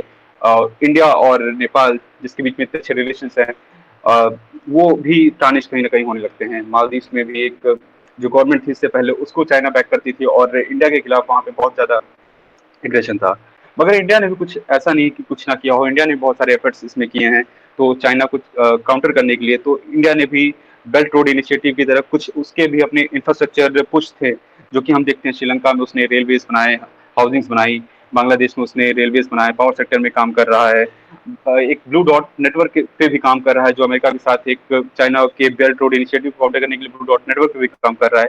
और बाकी जो कनेक्टिविटी प्रोजेक्ट्स हैं अगर इसमें कहा जाए तो देखा जाए तो ट्राइलेटरल हाईवे जो है इंडिया, म्यांमार और थाईलैंड का एक ही बिल्डअप कर रहा है, कलादार मल्टी मॉडल प्रोजेक्ट है उसको भी बिल्डअप कर रहा है। ये सब हम देख ही रहे हैं, ये जितने भी चीजें हैं ये सब जियो पॉलिटिकली और जियो स्ट्रेटेजिकली इंडिया को काफी हेल्प करेगी। और जो जियो पॉलिटिक्स है क्या वो रियलिटी है, मिथ है, ये समय समझ में आ रहा है कि वो एक रियलिटी है। या फिर इंडिया ने जो स्ट्रिंग ऑफ पल्स को काउंटर करने के लिए अपना इंटरनेशनल नॉर्थ साउथ कॉरिडोर के तहत छाबार पोर्ट बनाया हो और बाईपास करना चाह रहा हो पाकिस्तान को थ्रू अफगानिस्तान, वो भी हमें यहाँ पे देखने को मिलता है। साथ ही साथ इंडिया जो है डेप्थ डिप्लोमेसी ना करके एक्सटेंशन करता है अपने लाइन ऑफ क्रेडिट की। लाइन ऑफ क्रेडिट कुछ नहीं, वो भी एक तरह से देखा जाए तो लोन्स ही है, बट उसमें कोई कंडीशन नहीं होता है। अब चाइना का जो डेप्थ डिप्लोमेसी वो कंडीशन है कि आप इतना हमसे पैसा लीजिए तो आप इसी काम में आप लगाओगे, बट इंडिया ऐसा नहीं करता। वो आपको पैसा देगा, आपको जैसे यूज करना उसको अपने स्टेट में करिए। मतलब कि इंडिया जो है आपके सोवरेनिटी पे चैलेंज नहीं करेगा, जबकि चाइना जो है आपके सोवरेन राइट्स पे भी चैलेंज करता है। इसी बीच में जो इंडिया का यहाँ पे मेन चीज आती है वो थी कॉड आता है, कॉड जो कोऑर्डिनेटेड सिक्योरिटी डायलॉग है, जो कि शिंजो आबे का एक कॉन्सेप्ट था जो अभी हाल ही में रिवाइव हुआ है चाइना को काउंटर करने के लिए। वो भी यहाँ पे ज्यादा बहुत इंपॉर्टेंट हो जाता है, क्योंकि कॉड एक ऐसी चीज है जो कहा जा रहा है कि इससे हम इसको एशियन नाटो कहा जा रहा है, या फिर कह सकते हैं हाँ एशियन नाटो कहा जा रहा है। और क्योंकि ये चाइना कह रहा है कि इसको एशियन नाटो, मगर ये लोग डिक्लाइन करते हैं जितने भी कॉड के मेंबर्स है। अब कॉड जो है इसमें दो चीजें हैं, क्योंकि इसमें एक अमेरिकन पॉइंट ऑफ व्यू है, एक इंडिया का भी अपना व्यू है।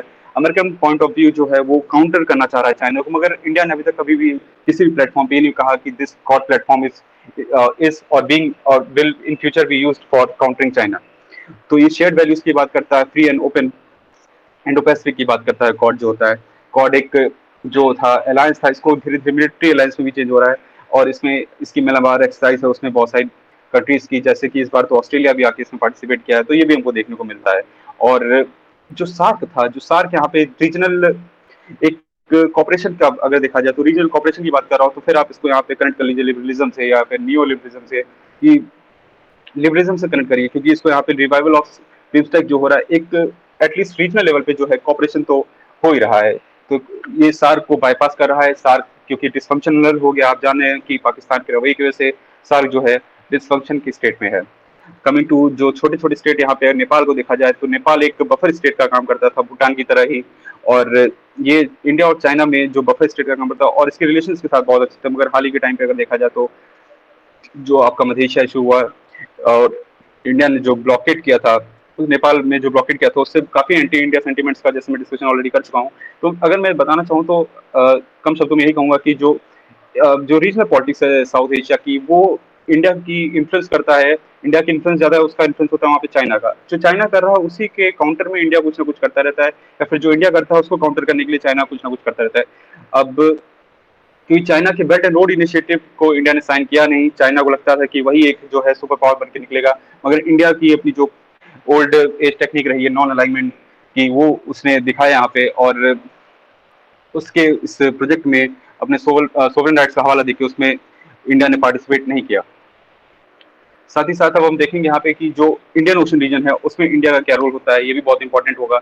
इंडियन ओशन रीजन में जो हमारा दो आइलैंड है, इनको बहुत भूल, मतलब हम लोग अक्सर भूल जाते हैं कि ये दो आइलैंड भी हमारे मैप ड्रॉ करेंगे तो अंडमान निकोबार और लक्षद्वीप नहीं बनाएंगे, मगर लक्षद्वीप और अंडमान निकोबार बहुत ज्यादा ही एक आपको कहा जाए तो एक स्ट्रेटेजिक लोकेशन प्रोवाइड करते हैं, जहां से आप पूरे इंडियन ओशन पे नजर रखते हो। अगर आप अंडमान में हो तो आप अंडमान में आप मलक्का स्टेट को देख सकते हो, और अगर आप यहाँ पे लक्षद्वीप में हो तो आपको यहाँ पे जो गल्फ पर्शियन गल्फ है उधर की ट्रेड को देखोगे, और आपकी जो यहाँ साउथ में आप डीगो ग्रेशिया है, जितने भी कंट्रीज है, मालदीव्स है, और जो अफ्रीका है, इसको भी आप देख सकते हो।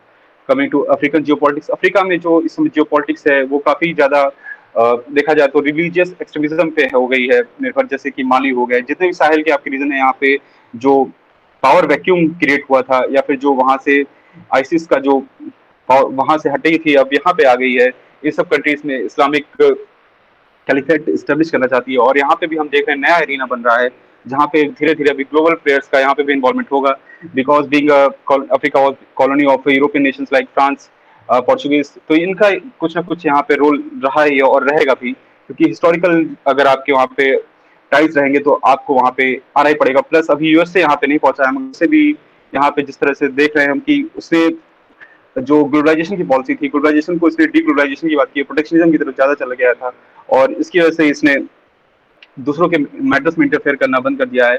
इसका एक एग्जांपल है Afghan piece talk. Afghan piece talk में अगर हम देखें तो तालिबान है, अफगानिस्तान है, और यूएसए है, चाइना है, रशिया है, और पाकिस्तान भी है, और इंडिया, जबकि यहाँ पे अभी तक की जितनी भी टॉक्स हुई है उसमें किसी में भी ऑफिशियली नहीं गया है, मतलब ब्लैक चैनल डिप्लोमेसी के थ्रू ही गया है।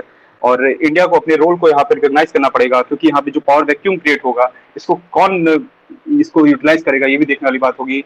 और जो अनप्रिडिक्टेबल नेचर है ये अफगानिस्तान का, यही इसको ग्रेवयार्ड ऑफ एम्पायर्स भी बनाता है। और जो ग्रेट गेम यहाँ पे हुआ था, यहाँ पे न्यू ग्रेट गेम शुरू होगा, और यही जियो है, जहाँ पे ज्योग्राफी होती है वही डेस्टिनी होती है।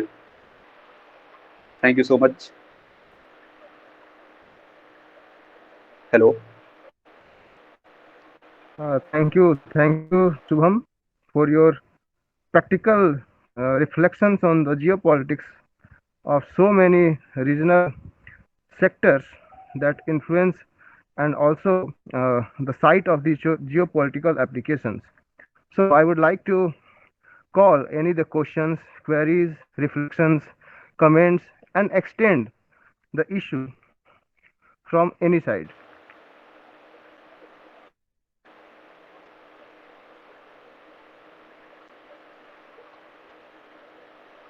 Now floor is open for questioning.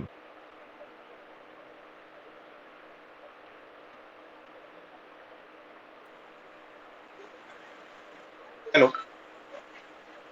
Hello. Hello. हाँ हाँ, बहुत ही अच्छा लेक्चर था Shubham. It's a very good thank you. Lecture. मेरा आपसे ये क्वेश्चन है, और मैं रजनीकांत सर से भी, मैं उनके भी व्यूज में जानना चाहूँगा कि जैसा कि अभी आपने दो टर्म यूज करे, एक एशियन सेंचुरी का आपने टर्म यूज करा, और दूसरा अभी जो नया इवॉल्विंग कॉन्सेप्ट है, इंडो पैसिफिक। तो एशियन सेंचुरी, जैसा कि मतलब आपने भी बताया और जैसा हम लोग सब जानते हैं कि एशियन सेंचुरी कोल्ड वॉर के बाद वेस्ट का ये एक टर्म था, वेस्ट का एक टर्म था जो बेसिकली बेस्ड था इकोनॉमिक डायनामिक्स के ऊपर। और इंडो पैसिफिक अब एक ये नया टर्म ये आया है जो कि इसमें पॉलिटिकल कंसिडरेशंस ज़्यादा हैं। तो क्या आपको लगता है कि जो इंडो पैसिफिक जो ये कॉन्सेप्ट है, ये एशियन सेंचुरी के अगेंस्ट में है, और ये जो एशियन सेंचुरी की बात होती है, जो 21st सेंचुरी जो एशियन सेंचुरी हो, और इसमें की जो दो मेन प्लेयर्स हैं, चाइना और इंडिया, तो क्योंकि ये दोनों डिफरेंट अलग अलग उसमें हैं, अलग अलग दोनों ग्रुप्स में हैं, तो ये एशियन सेंचुरी को डिनाई कर रहा है Indo Pacific concept. Thank you Utkarsh for asking such a wonderful question. मैं इसका आंसर करना चाहूंगा कि जैसे हमने अप्रोचेस पढ़ी अभी आईआर के लिए, तो हमने देखा इसमें रियलिस्ट स्कूल ऑफ थॉट है, लिबरल स्कूल ऑफ थॉट है। अगर हम कॉपरेशन की बात करते हैं तो हम लिबरल स्कूल ऑफ थॉट की बात करते हैं, और जब हम रियलिज्म की बात करेंगे तो हम पावर स्ट्रगल की बात करेंगे और नेशनल इंटरेस्ट को सबसे ऊपर रखेंगे। अगर इंडिया के लिए देखा जाए तो इंडिया के लिए नेशनल इंटरेस्ट में इस समय दोनों जरूरी है, क्योंकि इंडिया को एक इकोनॉमिक पावर भी बनना है, और प्लस वहाँ पे रीजनल बैलेंस क्रिएट के लिए उसको कॉड का मेंबर बनना पड़ेगा, अदरवाइज इंडिया जो है अपने नेशनल इंटरेस्ट को सफर करेगा। इसमें एक तो रियलिस्टिक इंडिया अप्रोच को ये होता है, मुझे लगता है। जी। तो मतलब जितना आप बता रहे हैं, मुझे लगता है कि एक रियलिस्टिक अप्रोच इंडिया के लिए यही होगी कि India should maintain its strategic autonomy and India should play a balanced game. Yes, right. Okay.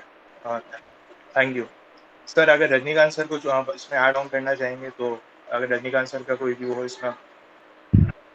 हाँ बिल्कुल बिल्कुल उत्कर्ष, मैं चाहूँगा जरूर ऐड ऑन करना। देखिए आपने जो बात कही बिल्कुल जेन्युइन बात कही है कि एक तो इंटरनेशनल एरिना में पावर सेक्टर्स जो है ना, पावर के जो सेंटर्स हैं वो डायनेमिक इन नेचर हैं, वो हमेशा शिफ्ट करते हैं।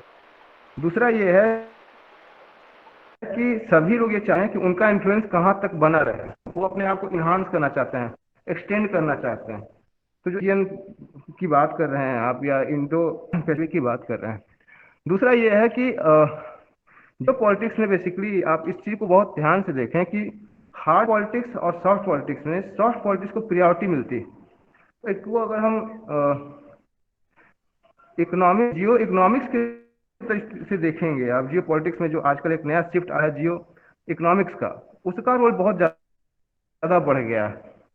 क्योंकि अब आप कॉलोनियलिज्म के तहत किसी को अपने अधीन नहीं कर सकते हैं। तो इसमें एक बहुत अच्छी चीज़ है, मैं रेफरेंस देता हूँ आपको, रिचर्ड बेलेमी की किताब है naked imperialism.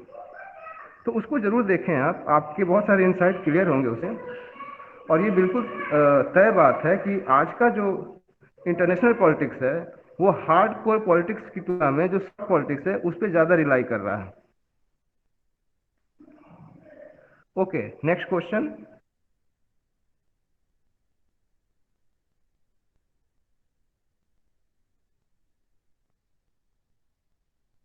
There are so many difficulties are here. तो मैं उनका फीडबैक चाहूँगा, उनका कमेंट चाहूँगा, उनका एक्सटेंशन चाहूँगा। इससे क्या होता है कि और भी चीज़ें इसमें ऐड ऑन होंगी। Tara ma'am there, Shukla is there, Bharati ma'am.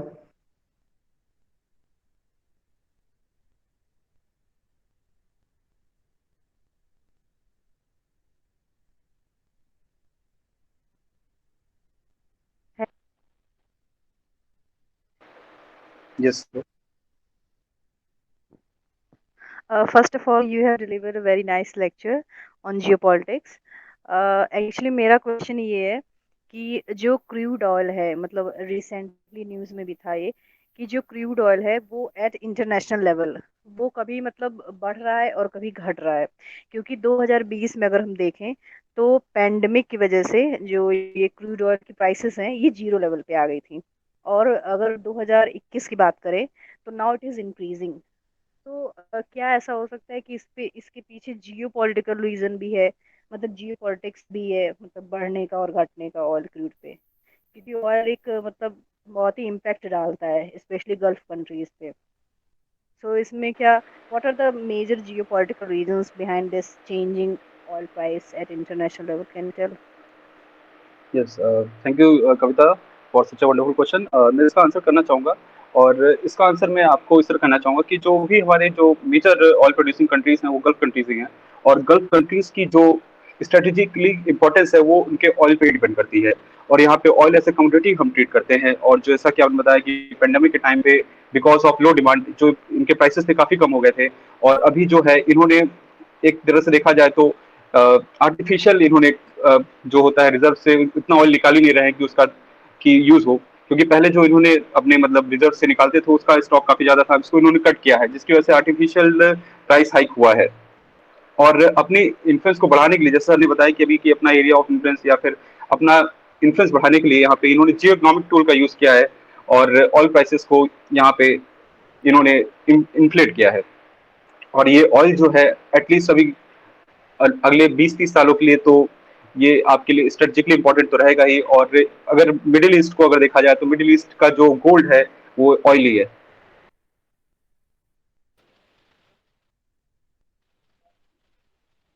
Okay, thank you. Um, Good evening, everyone.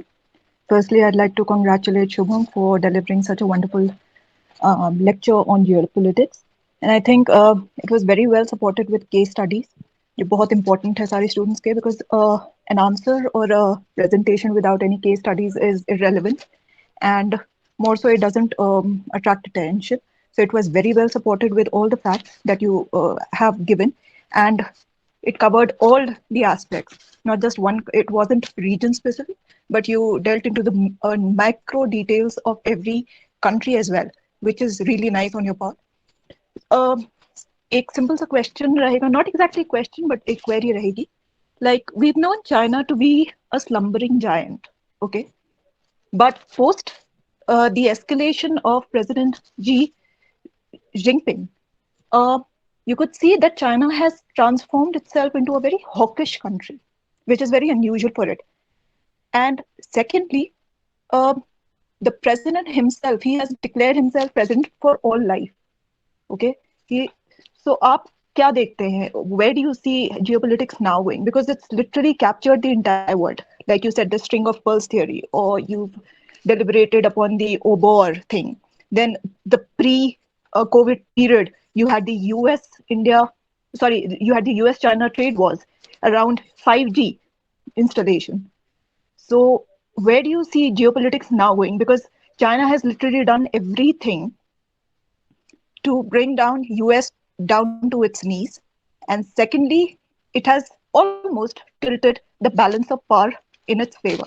So from a slumbering giant to becoming a hawkish country, where do you see China? And secondly, how it has, there's a slogan which China has always been following, a maxim that China always follows: hide your strength and bide your time. That is, it never showcases its its power like the outlandish Americans. It's very silent. It's very understated. So where do you see China from being a slumbering giant to a hawkish country now? Thank you, Shubha. Thank you, ma'am, for asking such a wonderful question. As you said that China is a stumbling giant, and some point of time it is showing its hawkish stance also.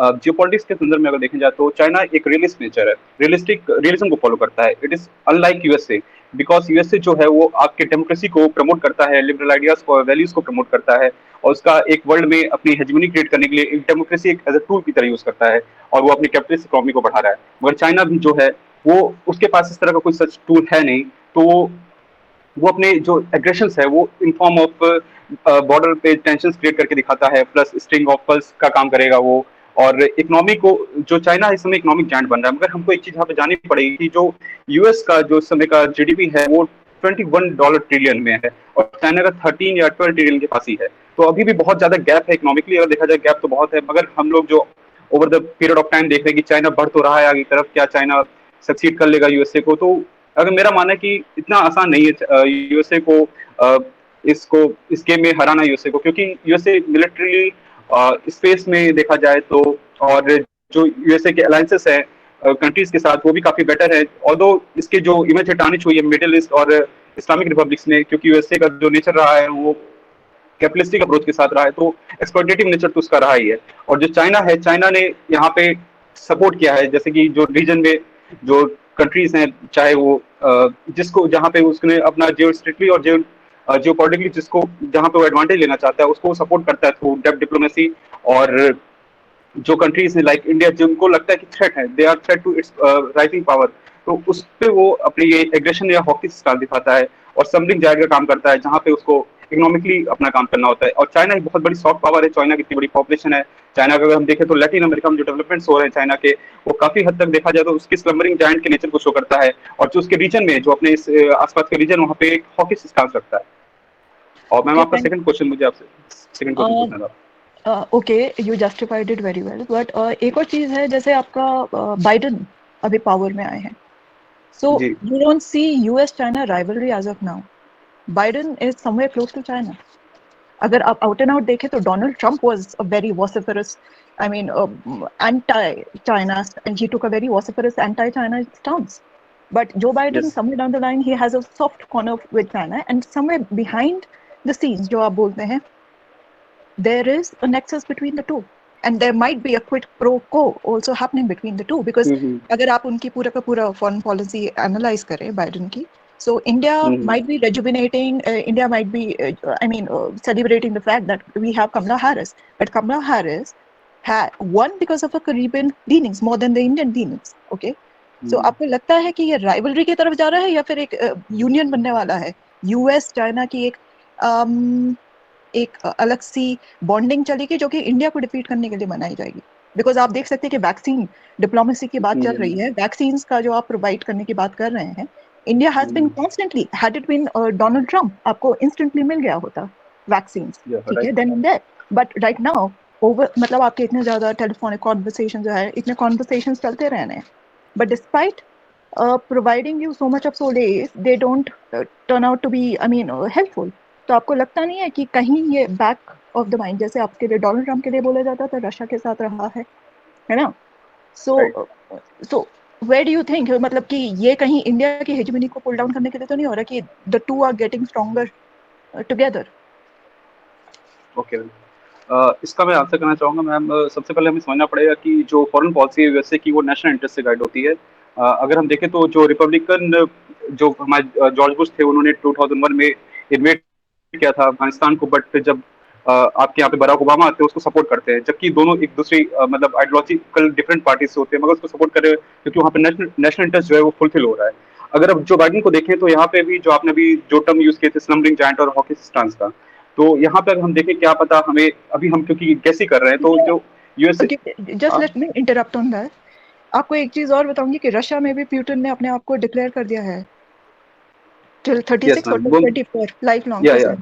So he would be a strong counter to China. तो यहाँ पर China और US की अगर bonding हो जाती है तो रशिया को भी काउंटर किया जा सकता है। तो इन अ वे अगर यूएस चाइना की अगर बॉन्डिंग होती है तो इंडिया एंड रशिया को काउंटर करना इजी पड़ेगा, है ना?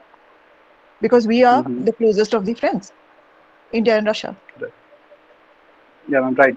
जो इंडिया रशिया के रिलेशंस हो, या फिर आप जो कह रही कि एक हाइपोथेसिस की सिचुएशन आप बता रही है, अगर ऐसा होता है तो क्या होगा? मुझे लगता है कि अगर ऐसा होने में, तो मुझे लगता है कि जो इसके पहले प्रेसिडेंट थे, ट्रम्प थे, उनका जो स्टांस था काफी हॉकिश स्टांस था, मगर जो अब जो स्टांस रहेगा बिडेन का, वो स्लम्बरिंग जायंट वाला ही रहेगा, क्योंकि वो चाइना के साथ एक डायरेक्ट वॉर में नहीं जाना चाहेंगे, क्योंकि यूएस से ऑलरेडी इतने सारे इकोनॉमिक क्राइसिस से जूझ रहा है, और उसने जो डीग्लोबलाइजेशन की पॉलिसी और प्रोटेक्शनिज्म की पॉलिसी अपना रखी है उसको भी देखना है, प्लस जो उसके जो रिफ्यूजी क्राइसिस है उसको भी देखना है। तो USA is fighting war at many fronts, तो वो चाइना से एकदम जाके लड़ाई नहीं कर सकता। और जैसा कि आप कह रही है, अगर इन दोनों के बीच में एक अलायंस बनता है तो क्या होगा? अगर अलायंस बनता है तो कॉपरेशन ही होगा, और एक जो अगर रियलिस्टिक पॉइंट ऑफ व्यू से देखा जाए तो एक थ्रेट क्रिएट करेगा इंडिया के लिए और रशिया के लिए। और जो रशिया है, जैसे आपने कहा कि पुतिन ने 2036 तक अपने आप को कहा है कि मैं प्रेसिडेंट रहूंगा या फिर ऑल लाइफ लॉन्ग प्रेसिडेंट रहेंगे वहां पे वो।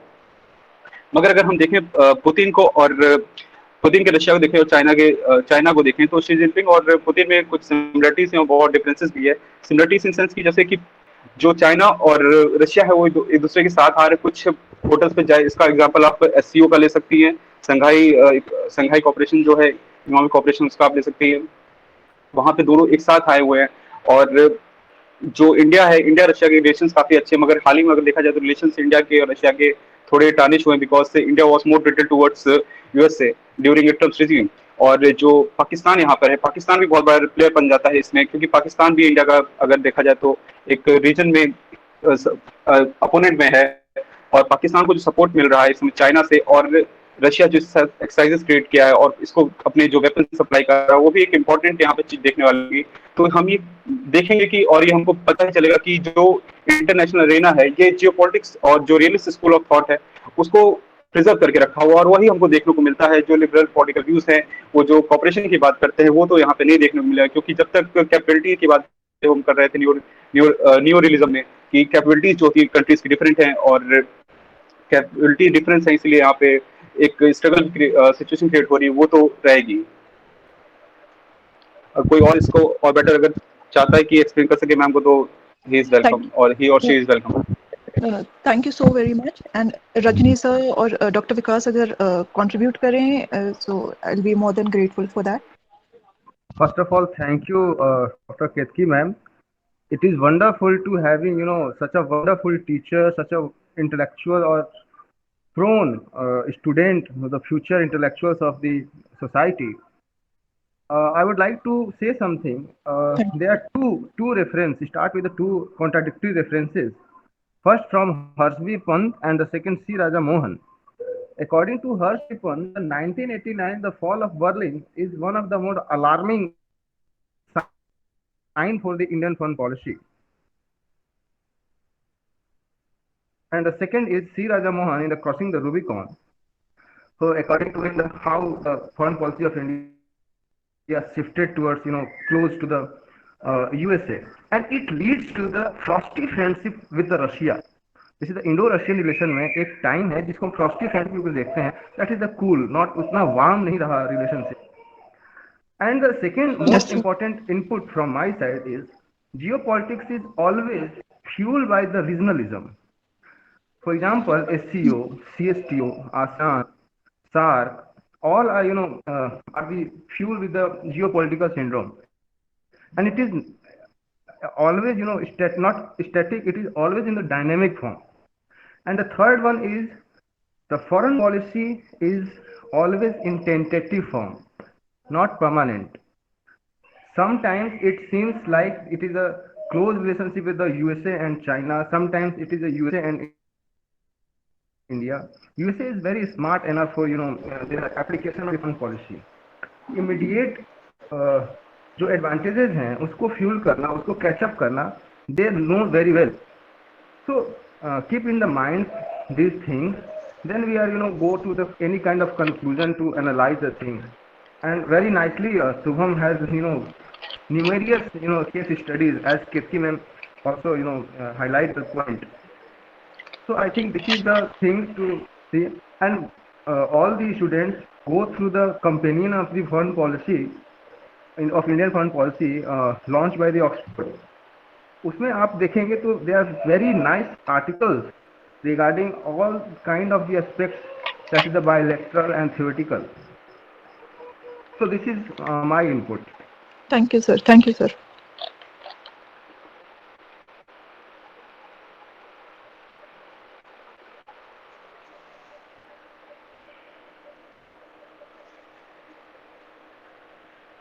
Thank you, sir. It's always wonderful to hear your insights, and always you are always enriching us with new. You provide us the books, references also, and simultaneously you enhance our knowledge also. Thank you so very much. I think Mohit is waiting for their own response. Mohit, are you there? जी जी जी जी, शुभम ने बहुत अच्छे से समझाया sir, बहुत अच्छा lecture दिया and I was listening very patiently. And जो ma'am ने बात की थी सर अभी चाइना एंड यूएस अलायंस के बारे में, if there is a possibility about containing the rise of India and China with cooperation with China and countering Russia and India. I want to talk about in that regard कि it doesn't matter कि USA का president Joe Biden है या Donald Trump है, same as it doesn't matter कि Israel का prime minister Benjamin Netanyahu है या नहीं। किसी भी देश की फॉरेन पॉलिसी के डिटर्मिनेंट्स जो होते हैं वो इस बात से ज्यादा प्रभावित नहीं होते हैं कि लीडर एट द टाइम कौन है। फॉरेन पॉलिसी की एक सिचुएशन होती है और वो सिचुएशन स्टैटिक रहती है, वो इतनी जल्दी से चेंज नहीं होती, इतनी आसानी से चेंज नहीं होती है। So as far as this point particularly is concern कि क्या यूएसए चाइना के साथ होके इंडिया की राइज को कंटेन करेगा या रशिया को काउंटर करेगा, वो इसलिए वैलिड नहीं रहता है बिकॉज इंडिया इस पोजीशन में नहीं है कि वो यूएसए की हेजेमनी को करेंटली चैलेंज कर रहा हो। यूएसए की हेजेमनी जो है उसका जो स्टैंड है इस टाइम पे वर्ल्ड पॉलिटिक्स में, उसको चाइना की राइज से चैलेंज है। सो इट डजेंट मैटर कि यूएसए क्या चाहता है, यूएसए की पॉलिसी कौन फ्रेम करता है। अगर यूएसए को अपना स्टैंड मेंटेन करना है तो उसे नेचुरली चाइना को काउंटर करना पड़ेगा, वो चाहे G7 के थ्रू करे, चाहे क्वाड के थ्रू करे, चाहे वो चाइना पे हांगकांग का इशू खड़ा करे, चाहे वो ताइवान का इशू खड़ा करे, चाहे वो उइगर मुसलमानों का जिनजियान प्रांत में उन इश्यूज को खड़ा करे। So it doesn't matter कि यूएसए का प्रेसिडेंट कौन है, policies will remain more or less the same. And second thing is that as long as geopolitics is concerned,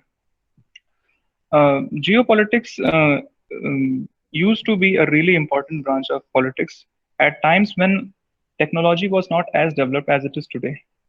Today, when we study politics and particularly international politics, we even study crisis in territorial state. So territorial state in itself in crisis. So technology has developed so much so that state is not remaining as important an actor as it used to be. Even after pandemic, even after like resurgence of a state system, even after so many things that are continuously happening on global level, we still see that there is some sort of crisis in territorial state. So geopolitics is important, but not in the sense that it used to be important. That's Mohit, it's always a pleasure to listen to you, but I'll like to deflect on this point that the leader at the very in the current situation is not important. अगर आप देखें तो WHO ने जो data hide करा है या data fudging करी है, वो किसके कहने पे करी थी? वो चाइना के कहने पे करी थी, बिकॉज दे वर हैंडलिंग जो टेड्रोस है एंड चाइना जो है, they are literally like hand in glove. And Donald Trump was the very first person who took a stand against it, and he made it he ensured that we will not fund the WHO at any cost. And simultaneously, जहां China जिन आपकी जो specialised agencies हैं UN की, जहां पर China है, वो उन एजेंसीज से विड्रॉ करते हुए जा रहा था, and it was not ready, America wasn't ready to pay for the funds of WHO or the specialized agencies because they were hand in glove with each other, right? So the leader of a country, अगर आप India की किसी भी देश की, आप किसी भी कंट्री की अगर आप फॉरेन पॉलिसी करेंगे, the country is known as जो फॉरेन पॉलिसी उस पीरियड की होगी, that country, that foreign policy is known by the name of that very particular thing, that particular I mean the president or the prime minister, whosoever is in power at that point.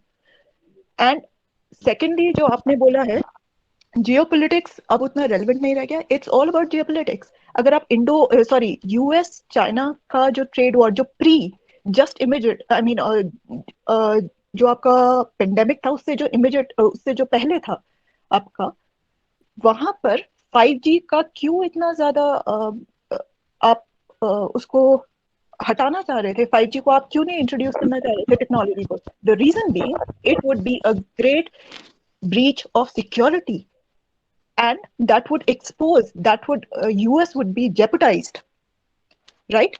US security would be jeopardized on a very large scale, because 5G का आने का मतलब है you will be putting your sovereignty at stake, है ना? तो geopolitics तो आप मैम मतलब technology, geopolitics will always remain a very important agenda, and simultaneously जो आप हाई पॉलिटिक्स की बात करते हैं, you have high politics and low politics also. तो हाई पॉलिटिक्स में हमेशा geopolitics you have nothing. It's all about it. Like he's already mentioned, who controls the heartland? Who controls the? Who controls the land? He controls the heartland, right? ये जो theory है, it holds true even today, right? Thank you so very much, Mohit. But आपका हमेशा से एक नया input रहता है, and I'm glad that we have such students who have so much of food for thought for everyone. Thank you. Thank you. Hello Mohit. And जो आपका मोहित, hello. just a minute, Shubham. Let me respond to what ma'am has said, and you can speak. I just wanted to say one thing, ma'am. I was not saying that leaders are not important. I'm just saying that leaders are conditioned by the situation in which they find their states. And second thing is that at best a leader can choose is his approach. Donald Trump was aggressive in his foreign policy, and Joe Biden is accommodative. That's all the difference there is. They cannot in and out change the situation. They cannot choose what situation they will keep their state into. They can navigate, and the navigation style of leaders is different. And second thing, I did not say that geopolitics is irrelevant. I was saying that geopolitics in classical sense has changed. That's all. Thank you, ma'am. Thank you so very much. I would like to answer Mohit sir. जो query थी मोहित कह रहे थे कि territory is in crisis and there is a technology that is disrupting the geopolitics. मोहित आपको यहाँ पे दो चीज बताना चाहूंगे कि टेरिटरी आप यहाँ पे क्या समझ रहे हो. टेरिटरी सिर्फ लैंड और वाटर नहीं है, टेरिटरी यहाँ पे स्पेस भी है. और अगर आप आउटर स्पेस का कॉन्सेप्ट देखें, जो न्यू डिबेट है वो इसी के लिए आती है कि जो आउटर स्पेस है वहाँ पे क्या होगा, कॉपरेशन होगा कि कॉम्पिटिशन होगा. तो जियो पॉलिटिक्स का जो एक और डायमेंशन निकल के आता है वो आउटर स्पेस भी आता है. और जो आप टेक्नोलॉजी की बात कर रहे हो, टेक्नोलॉजी जो है अभी ये डेमोक्रेटाइज नहीं है, टेक्नोलॉजी सबके पास नहीं है, डिजिटल डिवाइड है. और जब तक टेक्नोलॉजी सबके पास नहीं पहुंचेगी तब तक आप ये नहीं कह सकते हो कि जियोपॉलिटिक्स का रेलेवेंस खत्म हो रहा है, क्योंकि टेक्नोलॉजी को जो लास्ट मैन जो है वहां तक पहुंचने में टाइम तो लगेगा ही. और जो आपकी बात है, हाँ क्लासिकल सेंस में जियोपॉलिटिक्स आज नहीं है, मगर जो डिफरेंट चीजें जो एकोमोडेट की है जो पॉलिटिक्स ने अपने अंदर, वो अपने आप को जस्टिफाई कर ले जाता है. क्योंकि किसी भी डिसिप्लिन की एक खूबसूरती है कि वो अपने आप को किसी हर हाल में जो अपने आप को जस्टिफाई कर ले, या हर पॉइंट पर अगर जो खड़ा रह जाएगा वही डिसिप्लिन आगे तक के सर्वाइव कर पाएगा. और जियो पॉलिटिक्स ने ये किया है और होप सो आगे भी करेगा. You are right, Shubham. You are right. Thank you. Yes Shubham. But actually Mohit का जो पॉइंट है, मोहित ये कह रहे हैं कि जियो पॉलिटिक्स का कोई रेलिवेंस नहीं घट रहा है, बट जियो पॉलिटिक्स का जो कंटेंट है ना उसमें भी शिफ्ट आया है. Start with the geo, then economy, now this is govern by the technological advancement. तो जो कोर पेरीफेरी सेमी पेरीफेरी है, now this is based upon the technology. जिनके पास टेक्नोलॉजी नहीं है, they consist the periphery, and those दो are technologically advance, they consist of the core. तो इस तरीके से देख रहे हैं वो. बट बहुत ही अच्छा था. आई थिंक टाइम भी काफी है, और हम देखते हैं कि अगर कोई एक आध सवाल बचा हो किसी बच्चे का, या कोई फैकल्टी कुछ कहना चाहे तो हम लोग ले लें, अदरवाइज हम इसको बाइंड अप करेंगे. So any question, anyone? पहले तो सबसे पहले आज के लिए बहुत सॉरी आप सब लोगों को, मैं आज पार्ट नहीं ले पाया due to some emergency work, तो इसलिए मैं कुछ बोलना भी नहीं चाह रहा हूँ आज. तो